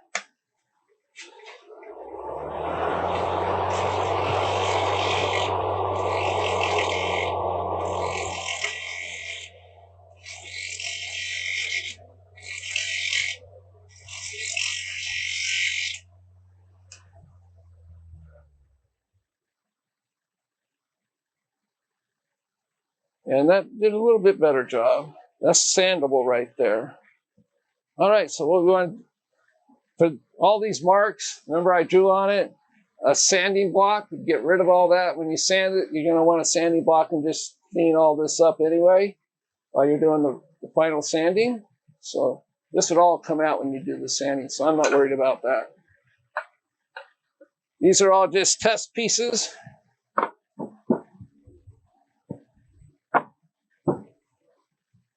All right, so let's start hollowing this out. So I'm going to put some of my tools away.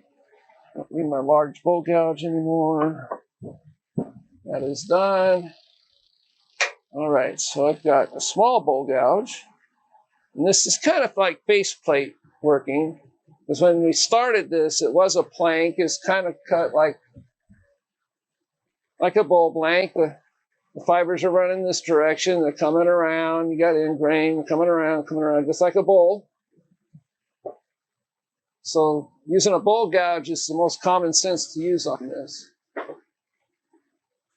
So let's get that hollowed out. I'm going to get rid of my box center here so my elbow's not running into it. That's never fun. And my handle should come around. Plenty of room. All right, so I'm going to switch cameras. There we go. I'm just going to adjust this one over just a little bit. Hopefully you guys can see over my elbow. Let's see. Let me try something here. I'm going to adjust this up. Maybe if I adjust it up, it won't be so much. My elbow won't get in the way so much. Uh-oh. There. Don't tell me that camera turned off. Oh, there it is. Let me do a little bit of adjustment here.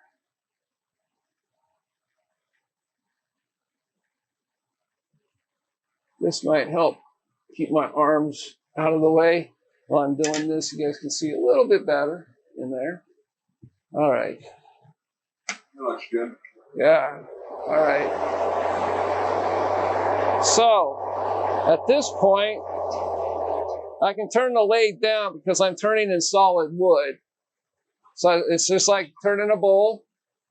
Start in the center and you work your way out. Need to adjust my tool rest up. Bring it a little bit closer. Maybe turn it up just a little bit more. There we go.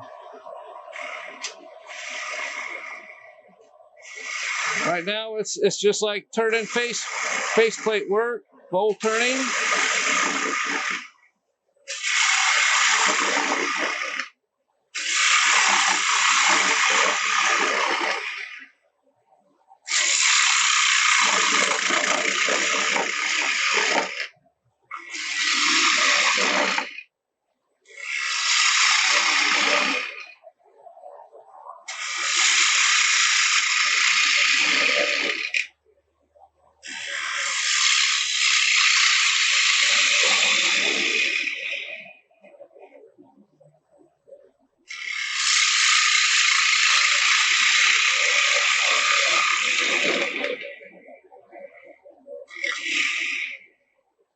There we go. We got a nice shaped bowl in there.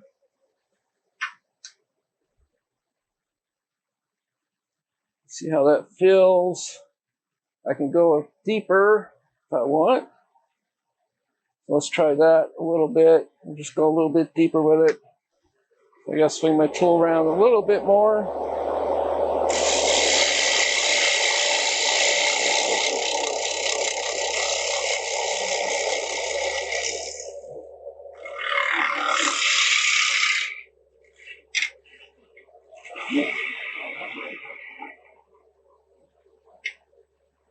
All right, so now I'm going to grab my French curve bowl scraper. We used this earlier. Just got that little nice little curve on there. Just kind of clean up the inside here.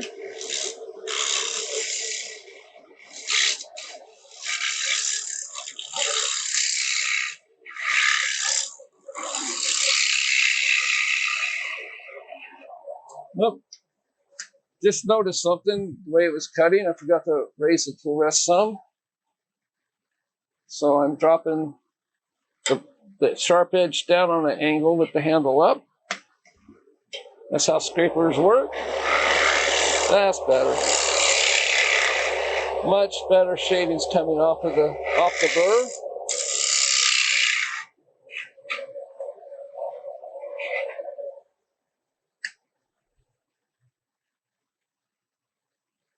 Yeah, that looks good. We can go a bit bigger, but I just like the feel of the size of this box right here, the dome. It doesn't have to be big or anything.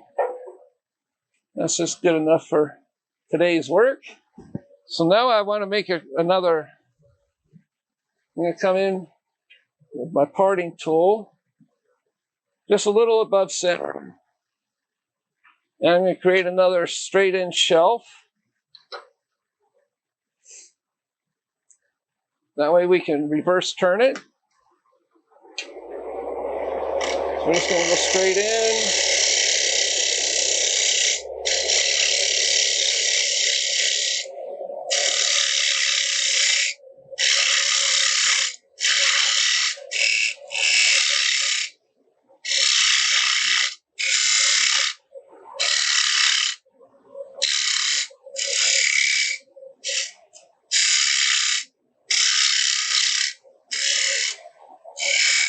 So I'm taking my parting tool and I'm cutting a dovetail shape on the inside so the jaws will fit. I just want to make sure that opening is big enough. I believe it is. So I'm going to grab my calipers here that I measured earlier. That'll work. Because I'm doing it, I'm pushing that out. It should be, I need to make it just a little bit wider out this way. And then we can make that bowl a little bit bigger too if we do that. So we'll just keep coming out this way.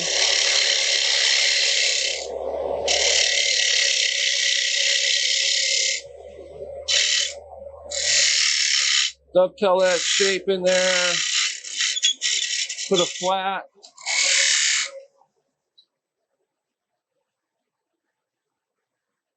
And I want to just double check on the measurements here. If anything, I could use my Talon jaws to turn it around with.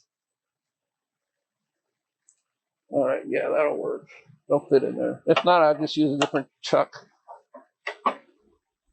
So let's grab the bowl gouge and we'll just increase the size of that bowl here.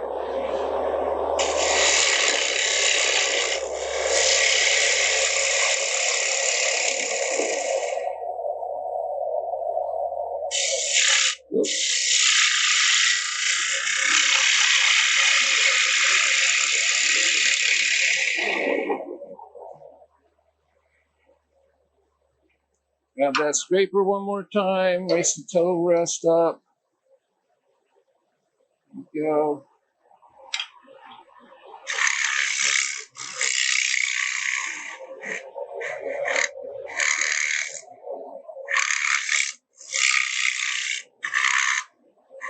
There's a little nubbin in the bottom.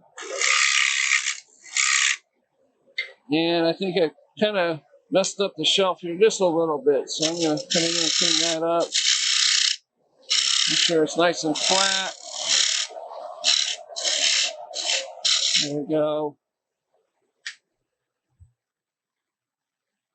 Woo. All right. That looks not too bad at all. So make sure that is a dovetail in there. It feels like it. Feels good. I would just clean up the edge right here where there's a little bit of tear out.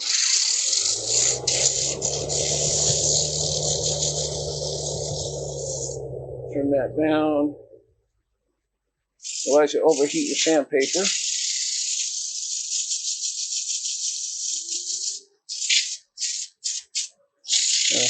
Sand the inside a little bit.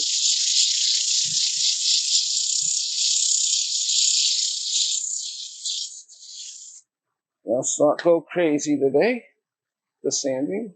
All right, so that kind of softened the edge there. That's what we're looking for. So if you take your sanding block, if you have a sanding block, mine's put away. Should have got it out for today. You just take it across there, nice large sanding block, and you'll just smooth all that out. Get any rough edges out of the edge there. You can hand sand this or power sand it, just like I showed before. Get rid of any little small ridges left behind by the tools. All right, so let's reverse this, and we'll get rid of that tenon and finish shaping the bottom. You might have to change. Oh no, this will work. Perfect. Thought I had them measured right. So I'm expanding the jaws into that opening. Applying extra pressure right there.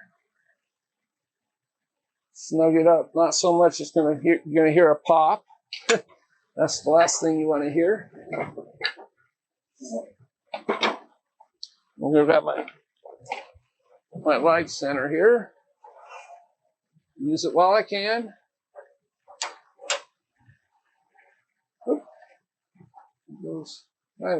Oh man, did my picture disappear? Come on. What happened? There it is. There you go. How long has it been frozen like that? It was briefly. Oh, okay.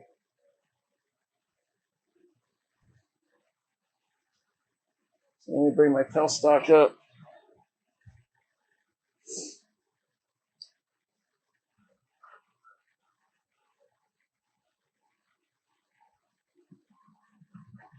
When this comes around, you want to make sure that it's not going to hit.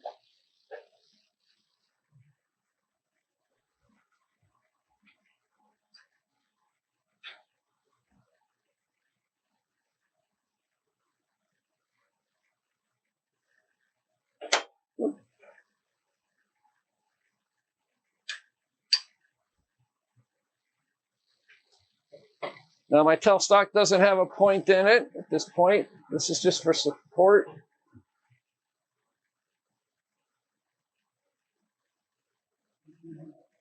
We'll come around and make sure we're not going to hit anything. We're good to go. All right, 1/2-inch bowl gouge. We're just going to peel this tenon away. Doing some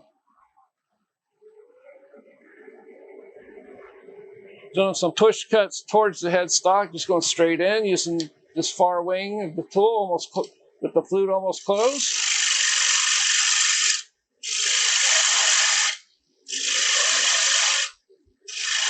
We're going to leave some of it there if we want this to blend in with the bowl.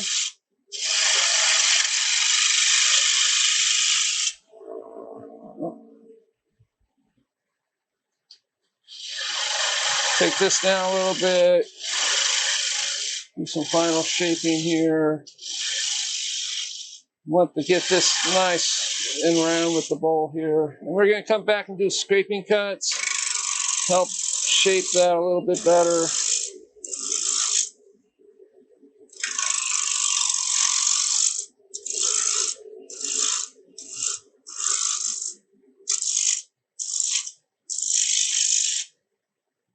And do a push cut. towards the middle there, just for the final shaping. Do a final scrape here. Oh, had it the wrong angle there, and it's kind of grabby.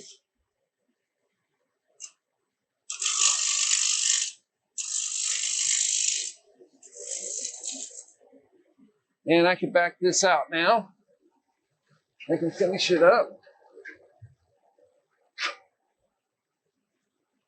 So I'm going to stop the lathe before I adjust the tool rest. I don't want to accidentally sling it into the corners there.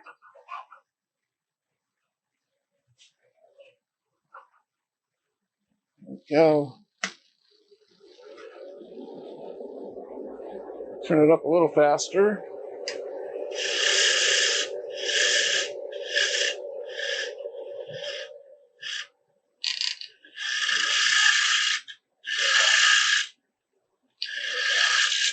I'm going to bring my tool around. See if I can get my tool rest a little bit, fill stock out of the way a little bit further. So I got room for my handle. Yes. So I want to just do a push cut from here to from the center out.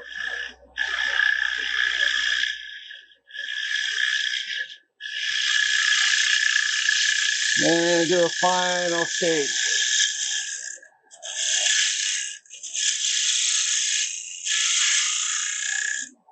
And if you come in here, just a little scrape here just to join those two curves. And I clean this up. There we go. We got a nice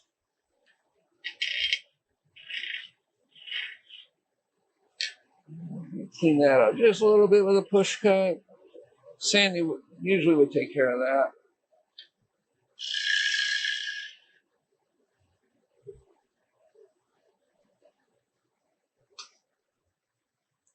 Let's have a look-see. All right. Got a nice shape there going. Sandy would clean all that up. Got a nice shape. Got a kind of a high spot there on the bottom. I don't want to leave that there because that would be difficult to sand out.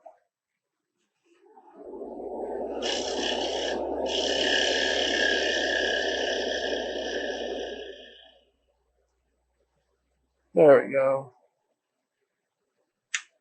See how that feels.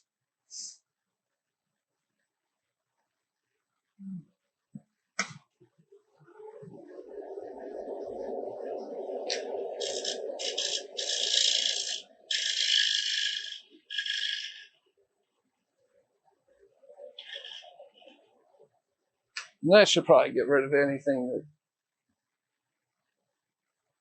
yeah.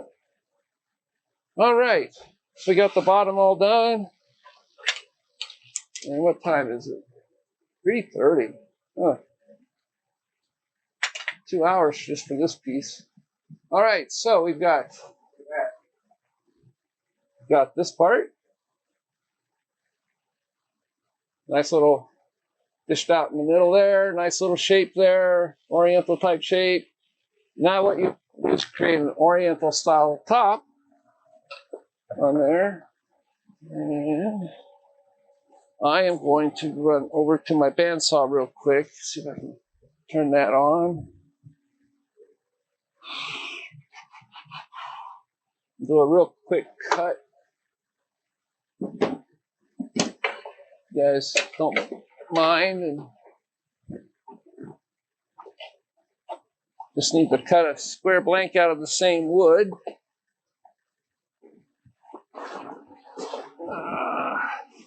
Gotta unplug my fan to do this.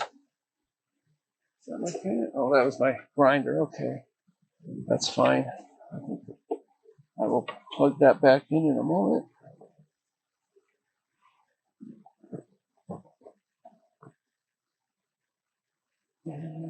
And here's extension cords.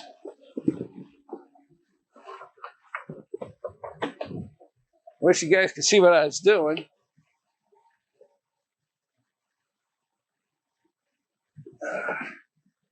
All right, so I'm going to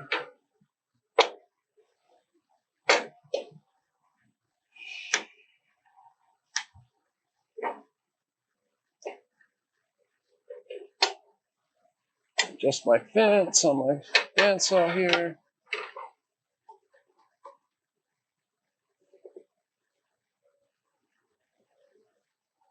Huh. Let's turn it over to see how that's better.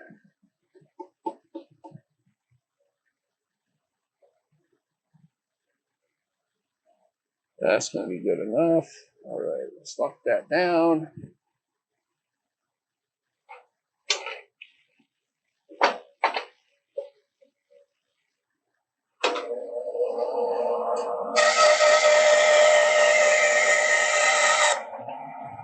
All right.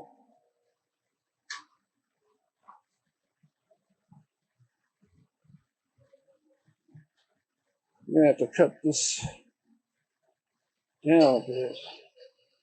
I'm going to make it a little bit smaller. So just give me 1 second here.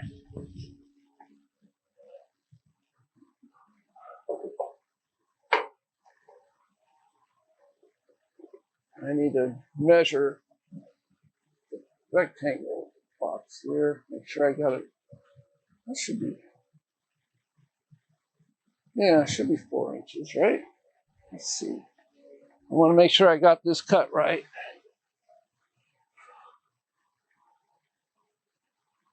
Oh, that's going to be fine. Okay.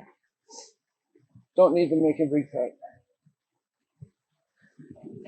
All right, so we've got a square block. Same kind of wood. Exactly square this way, but it's same thickness here. I believe I cut this at, should be like 4 inches. Yep, 4 inches by 4 inches. By just a little over 2.5 inches thick. And what I want to do is create an oriental shaped box that does not, it's not going to be round. I'm going to leave the corners on it. And it's just going to kind of have a nice little finial on the top, and it's going to dive in. It's more harder to describe than it is to show you. Let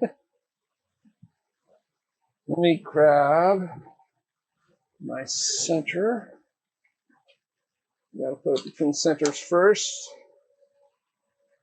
so I can put a pennant on it.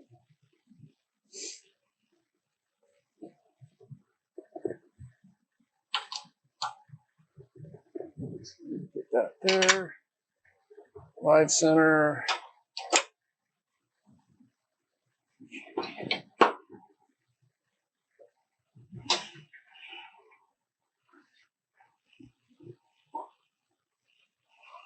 I should have done. Let's see here. I'm going to measure we can measure my calipers here. Just to make sure I've got them set right for the tenon.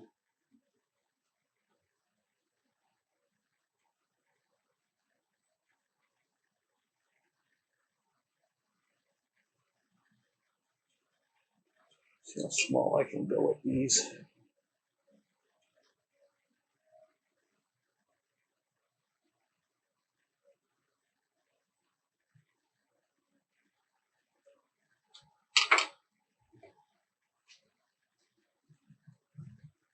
That way they're tool rest. So I'm going to shrink these up just a little bit.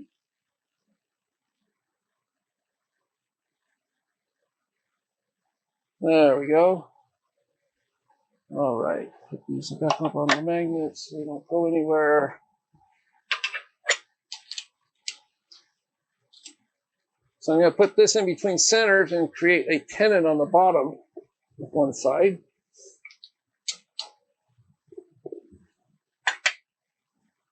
So I need to find center. So I need to find my center finder. Where's my center finder?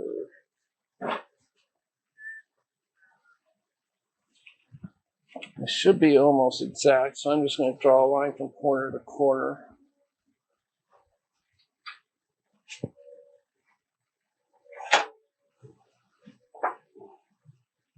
Hopefully that'll find center.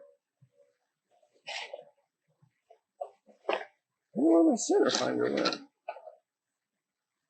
Oh, don't see it on my workbench. I usually hang that thing up. Huh. Alright. I just grab a ruler and draw X's across from corner to corner.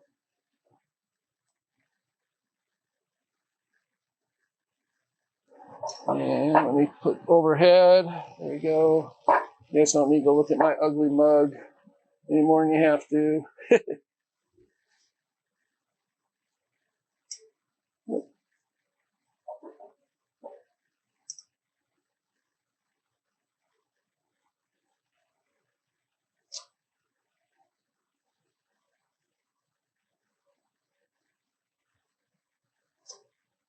All right.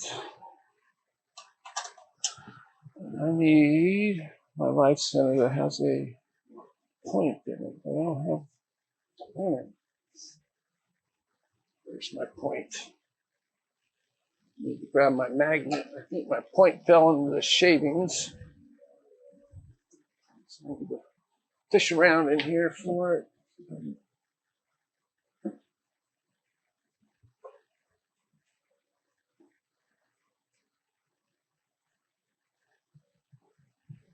There you are. All right. I love these magnets. I made this. I put it on a big spindle thing. Helps you find little bits like this when they fall in your shavings. Makes a lot of sense, right? So now I need this to punch a couple of spots here. Come on. There it goes.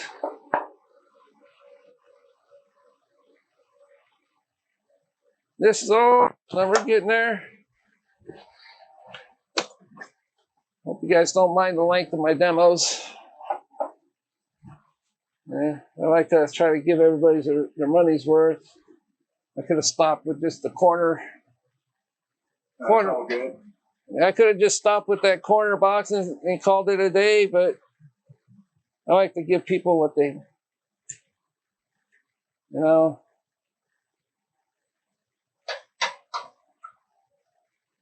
give them their money's worth there. So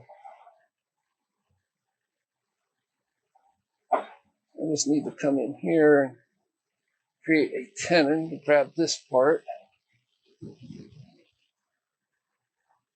I want to make sure it's going it the right direction. Yes, I'm going it the right direction. I'm going to grab me my parting tool. There you are. I'm just going to come in here and create a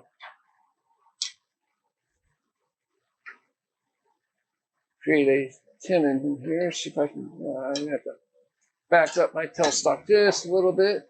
The handle's a little bit too in the way, so I need to crank my.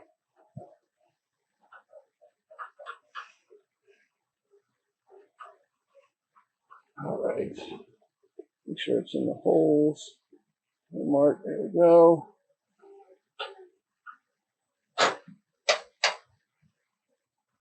There. Now I should be able to get my parting tool in there and create a tenon. Yeah. Okay. There we go.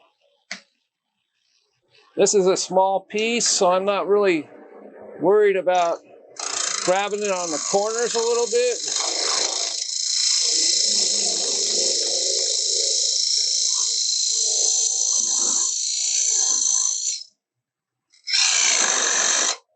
So I'm going to grabbing my, this isn't the right set. This is the right set. Right? Yes. I'm just going to eyeball this. Okay, so I need to go in a little bit further, create that tenon.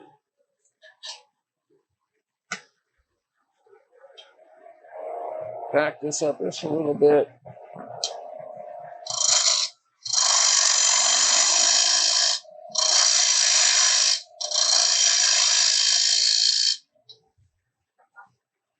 check this.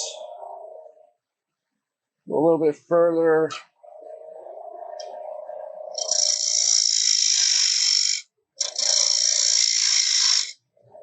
I did leave a little extra room just in case I go too small. Oh, see what happens when it grabs the corner. So I need to go right to there.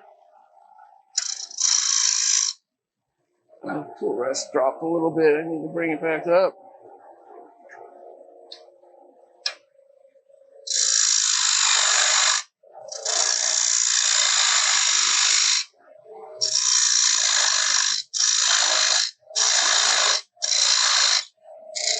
See a dovetail right there.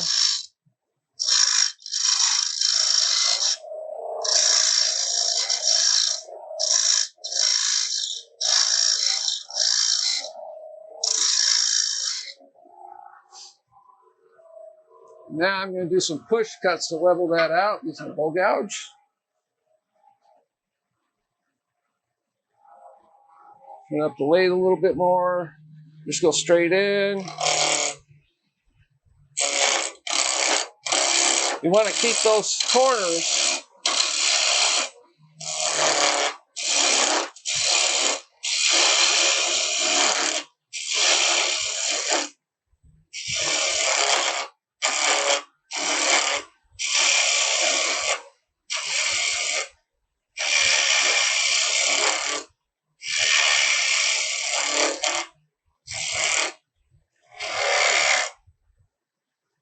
I need to clean that shoulder up a little bit here. Make sure it's got a dovetail shape to it. I'm going to grab my little parting tool, clean that up. It's cut on an angle. So I know it's got a nice flat, sharp corner.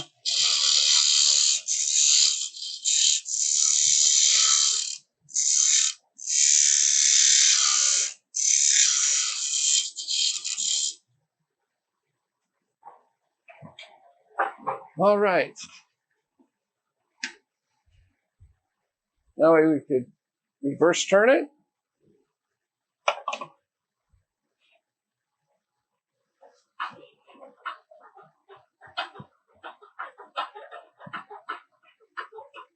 Back off my tailstock.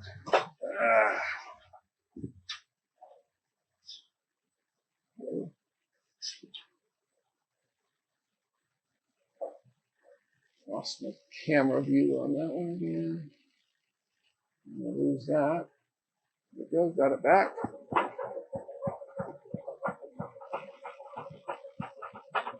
So I'm just cranking my tailstock back right now. You wonder what all that weird noise was.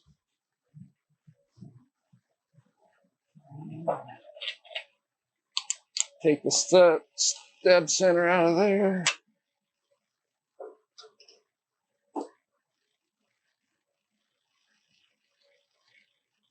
Make sure it's nice and level against there.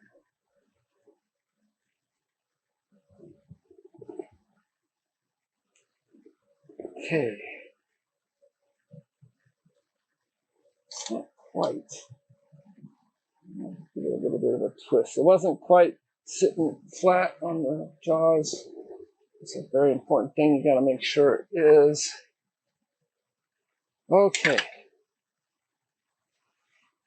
So we got to do the same thing. We got to create another tent on this side, but we need to measure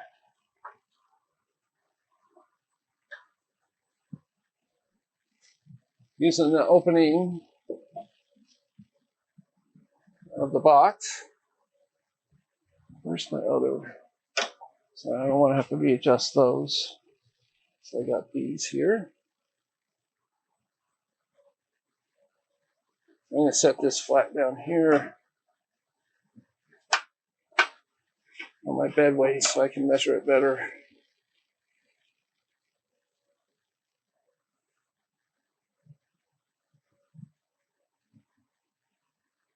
Now, double check.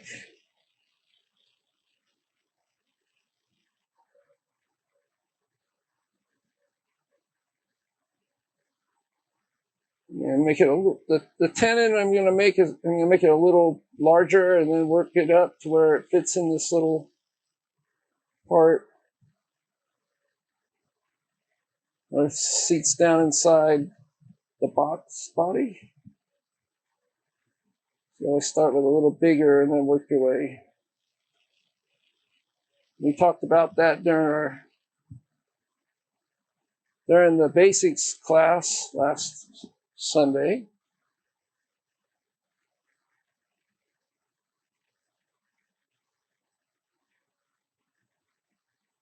All right. That out of the way so we don't hurt anything.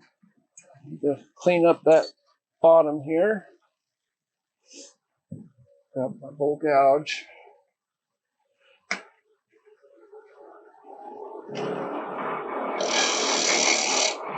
Turn it up a little bit. That's my other tool rest making a clanking noise. Let me put it over here out of the way.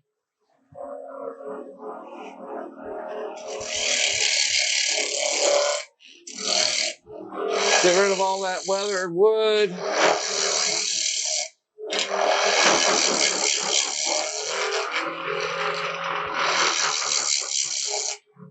Turn it down just a little bit. You know, a little bit of vibration there.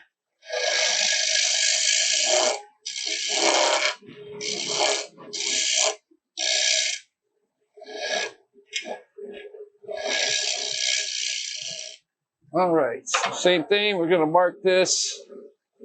Start on the inside, work our way out until we get a line that lines up just right about there.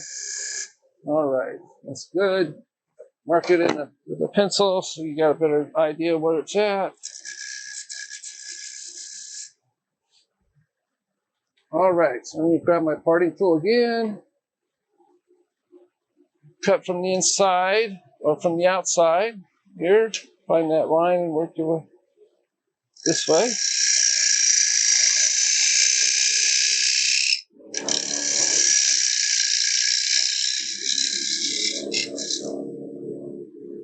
And now we're going to just take push cuts and level that off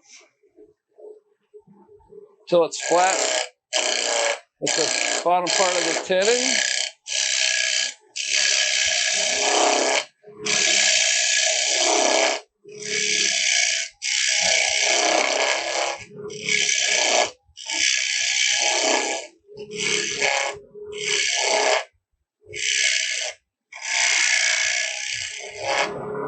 And then we're going to check the fit. Grab the body of the box.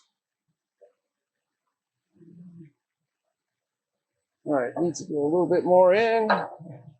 Figured that because we did make the mark a little large.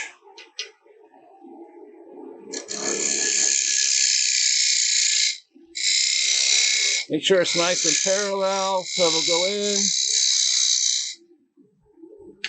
If it comes out a little loose, that's not so bad. It's not the end of the world. Okay, it's just perfect. It barely wobbles around. That's fine for a box like this. It's so large, you don't want something where you have to grab a box like this and pop the lid off. You want to be able to have it sitting on the table and just lift the box off or the lid off. And that we're just right where we need to be. But I need to adjust this area right there. It's kind of wobbly, so it's not completely flat right there. I can feel that. That's all right. That's an easy cleanup. We'll just take the parting tool and just go flatten that out a little more. Maybe even undercut it a little bit right there.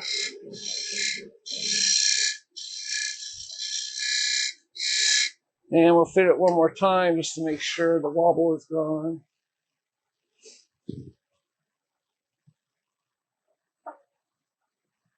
All right, there we go. That's good. It's fitting nice and snug now. All right. All right, next thing, we want to kind of dome out the inside here. Give it a little bit of a detail. we're going to do a push cuts. So we'll start towards the middle there, work our way out.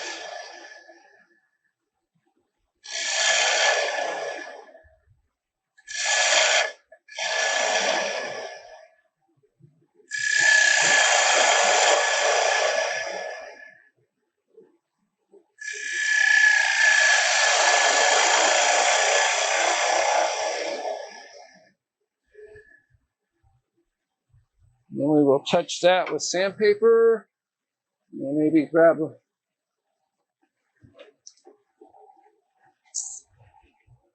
that elf tool one more time.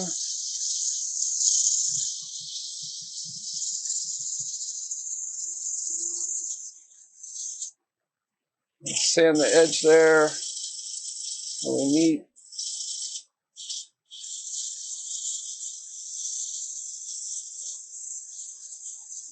So we'll grab that elf tool and make a nice little design. I love this tool, as you can tell. I love playing with it. All right. Let's back it up just a little bit. Turn it down just a little bit there. It's a little too fast for this tool. There we go. We're going to create a rosette in the middle. Bring it out just a little ways.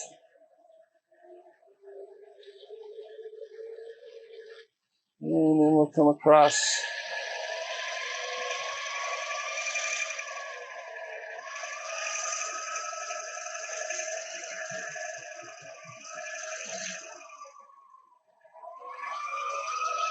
Back and forth a little bit, add some depth to it, to the texture. There we go. And these I don't highlight with color. I just let the finish do that. So the finish will darken it. It'll create like a shadow effect where the texture is. In fact, though, I do want to, that rosette, they're not quite deep enough. So let me adjust that a little bit here. You can grab and go over it again, because the grooves will match up.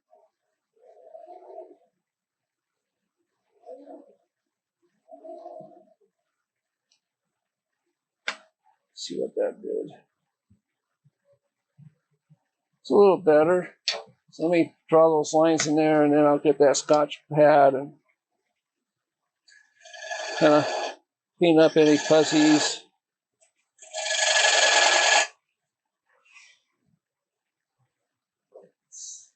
Little lines help highlight the little things there. All right, so let's do that. Lightly go across it. Push too hard, you'll get rid of that nice texture you just put in there. And if there's anything left in the grooves, you can just get a little pick and pick those out. Like there's one right there.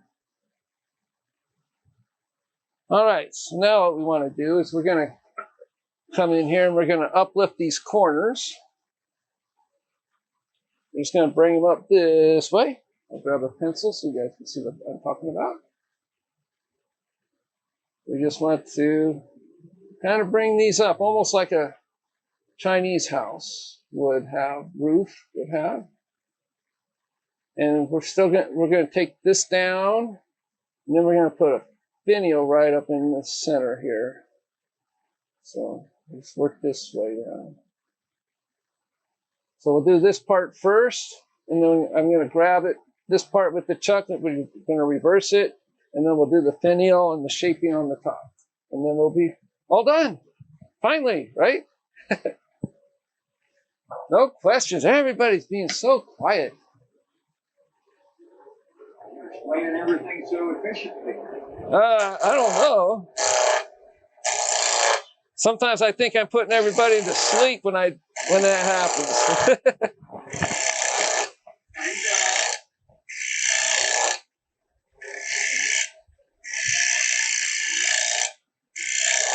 Carl, I'm not putting you to sleep, am I? Good.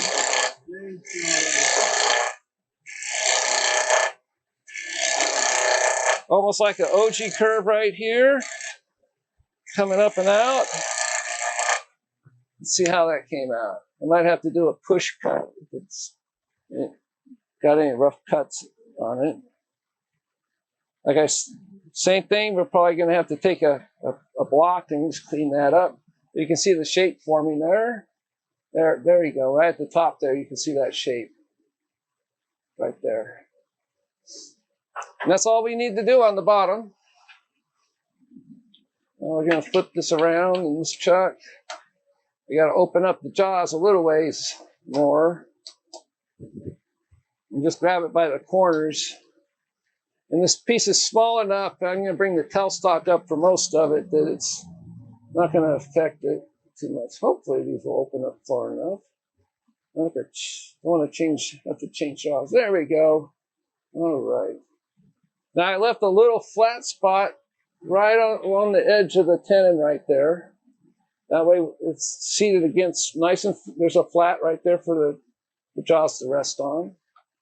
It doesn't look like it, but there is a little bit of a flat there to give us support. All right, good and tight. Let me get the elf tool back in its hiding place.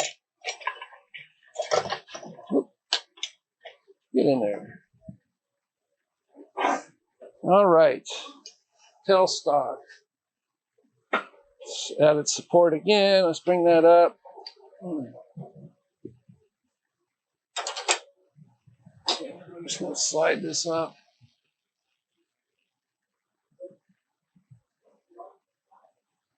There we go. Tighten it up some. All right.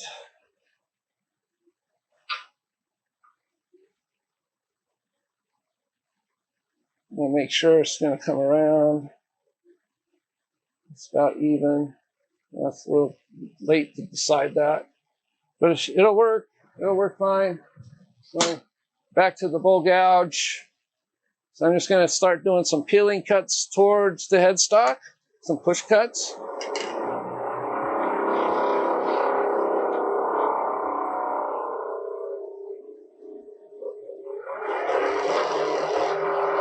Wow, that's loud.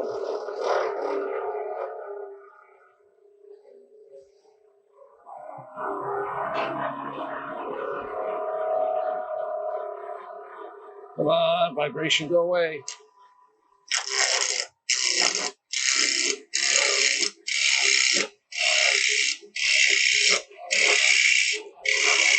So we got a bit of wood to remove here.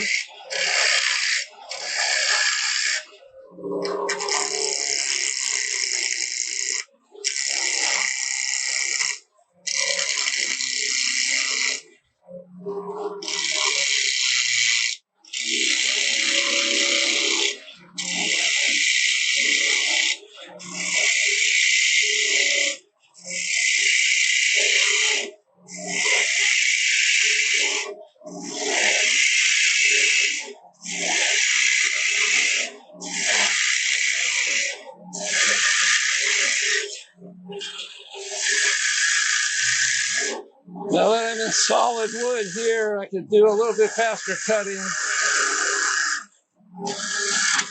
Oops.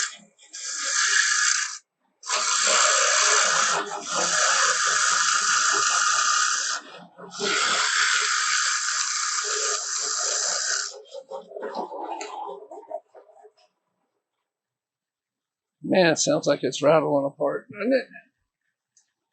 So we need to do a few more push cuts down this way. So I'm going to put a pencil mark on there using a ruler all the way around so I can see how far I want to go here.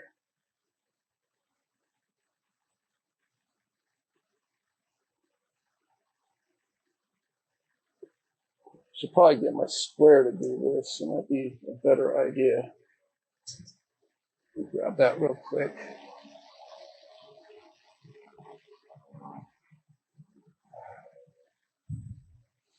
Where'd my square go? Had it? No, I don't have it. There you are.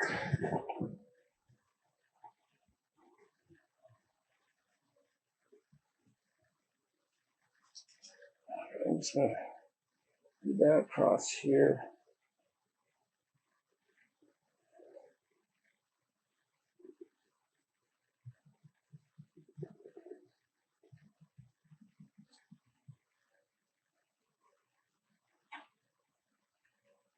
Yeah, it's not working too well, is it?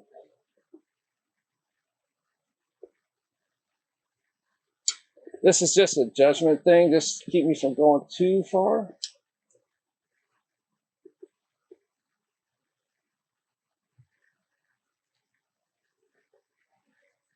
It's like a ghost line I can follow. Oh, it's spinning.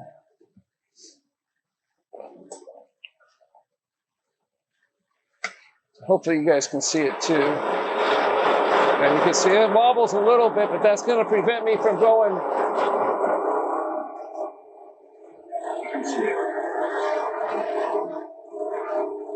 Trying to get rid of this vibration. I don't know what's causing it.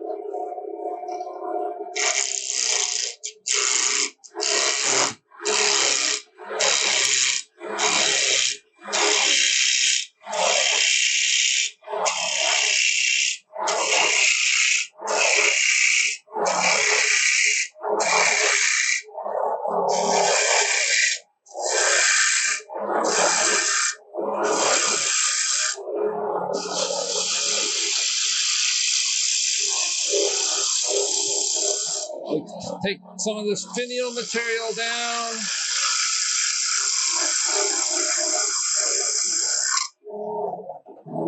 Still take a little bit more of this wood down.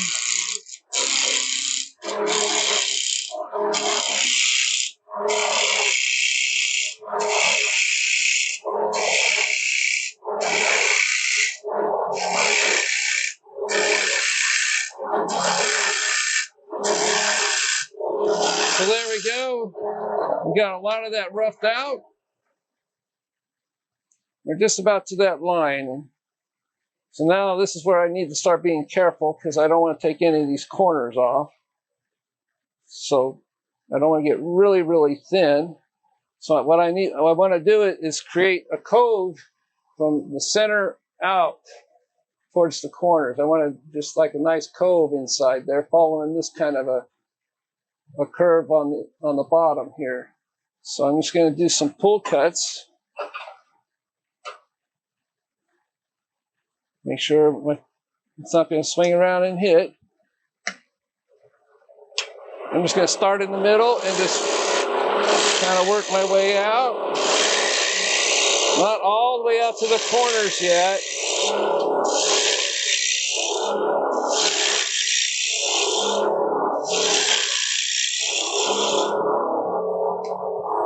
And we'll stop and see how we're doing. So we're getting there. Almost. So we want to start our cuts further in now. It's about right there.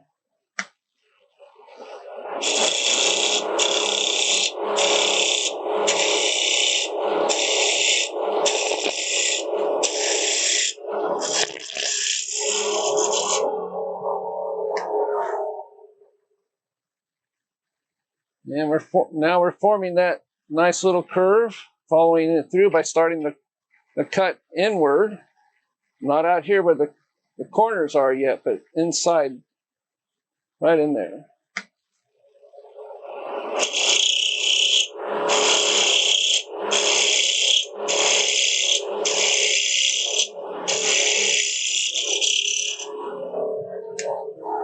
So this is when you have to stop and check, make sure that everything's cutting right.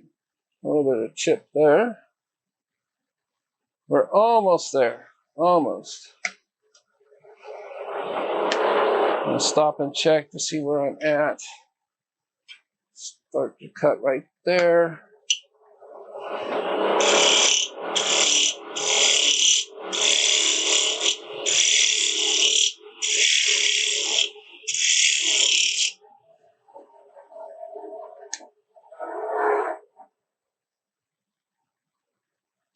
All right, so we're almost thin enough.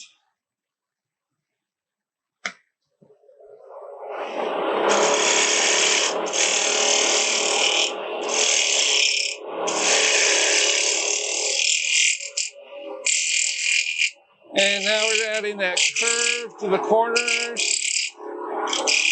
Nice and gentle and easy.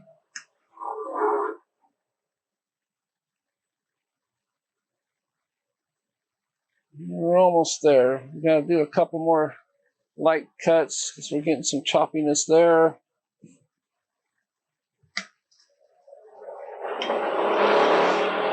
Just nice.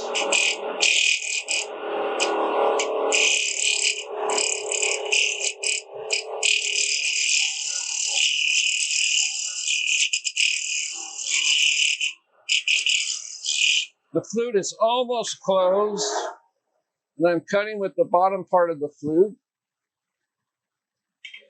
There we go. And just want to do one more pass and kind of curve these corners out a little bit at the same time.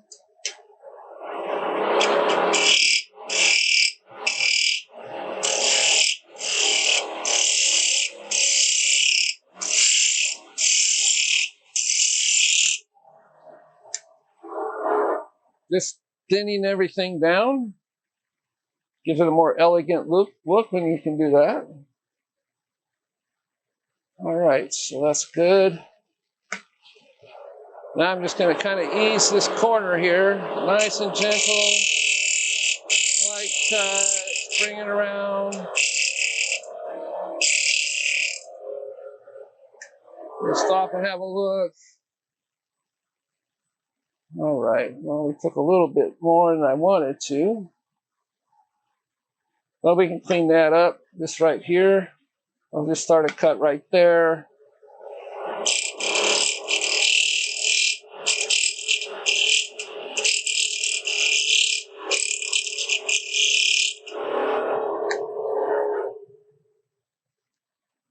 And I kind of smoothed everything out. Sandpaper can take care of the rest. All right. So now we can start working in the middle here some more.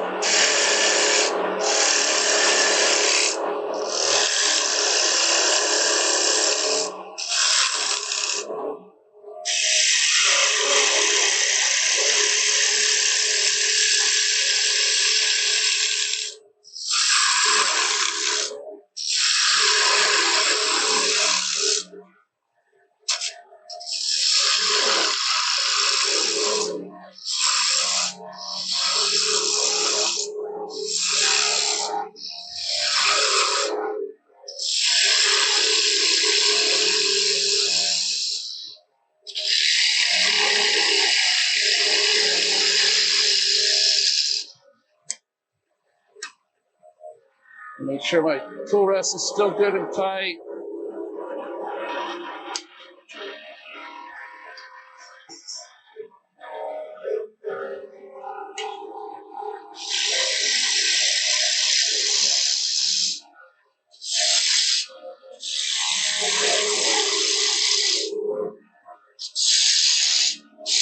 Just thinning out where the finial is going to go.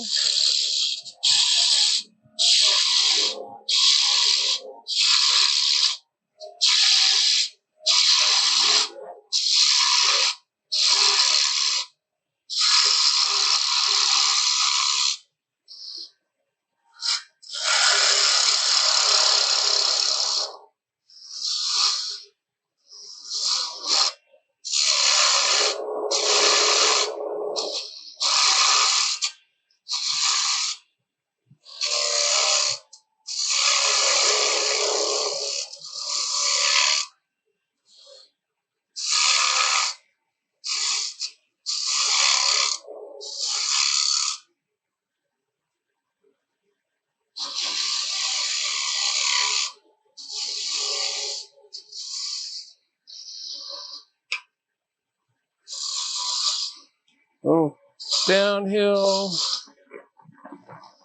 All right, so I'm done with that section. So I'm going to move the tool rest in a little bit closer. Slide it in here. I'm going to grab my smaller tool rest. That'll fit right up inside there. Go.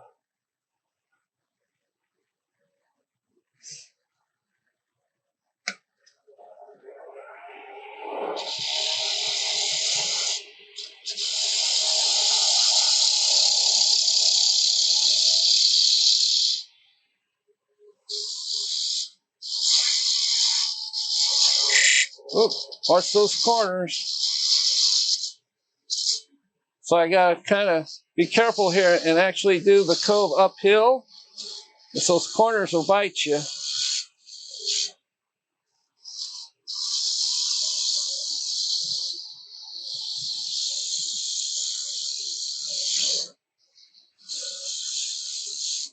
And now I want to take this down as much as I can.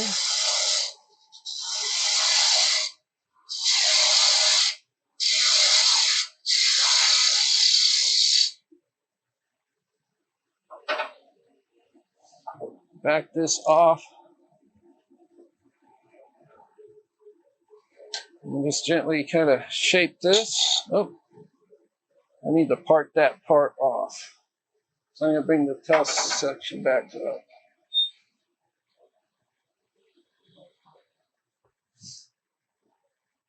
A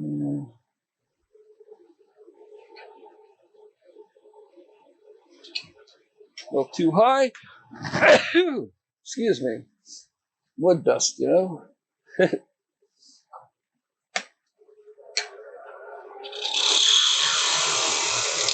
Oh no, I just lost the finial.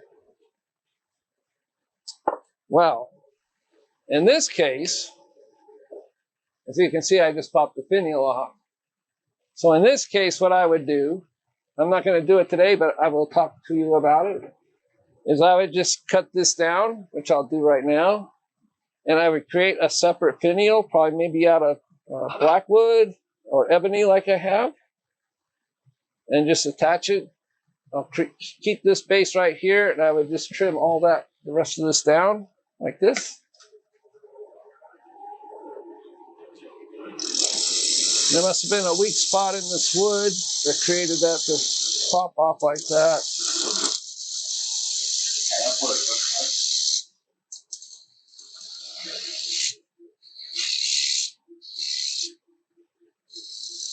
Kind of round that over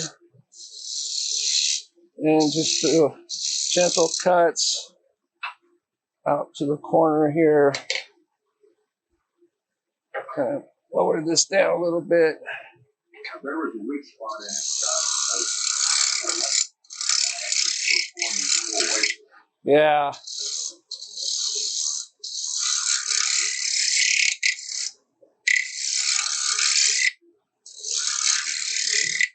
Just cleaning up any tool marks there.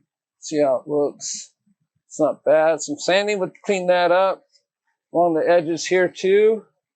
And what I would do is I would take a piece of ebony like this. I have a blank here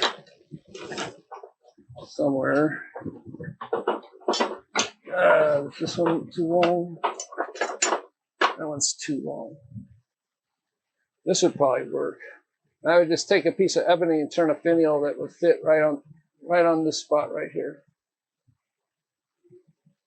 I do have on my YouTube channel, Hampton Woodturnings, I have a video on how to make finials, if you'd like to watch that. And that'll tell you what I would do it basically with that same black piece of ebony that I just showed you. This is sort of like how it would come out, but it would have a finial on it. So, Good, Scott. yeah, let me turn it around that way. It looks a little better without all the marks. Excellent job. Excellent job. Thank you, everybody. Appreciate you coming in. Okay, thanks again. All right. Hopefully I'll see you soon. All right. Bye-bye.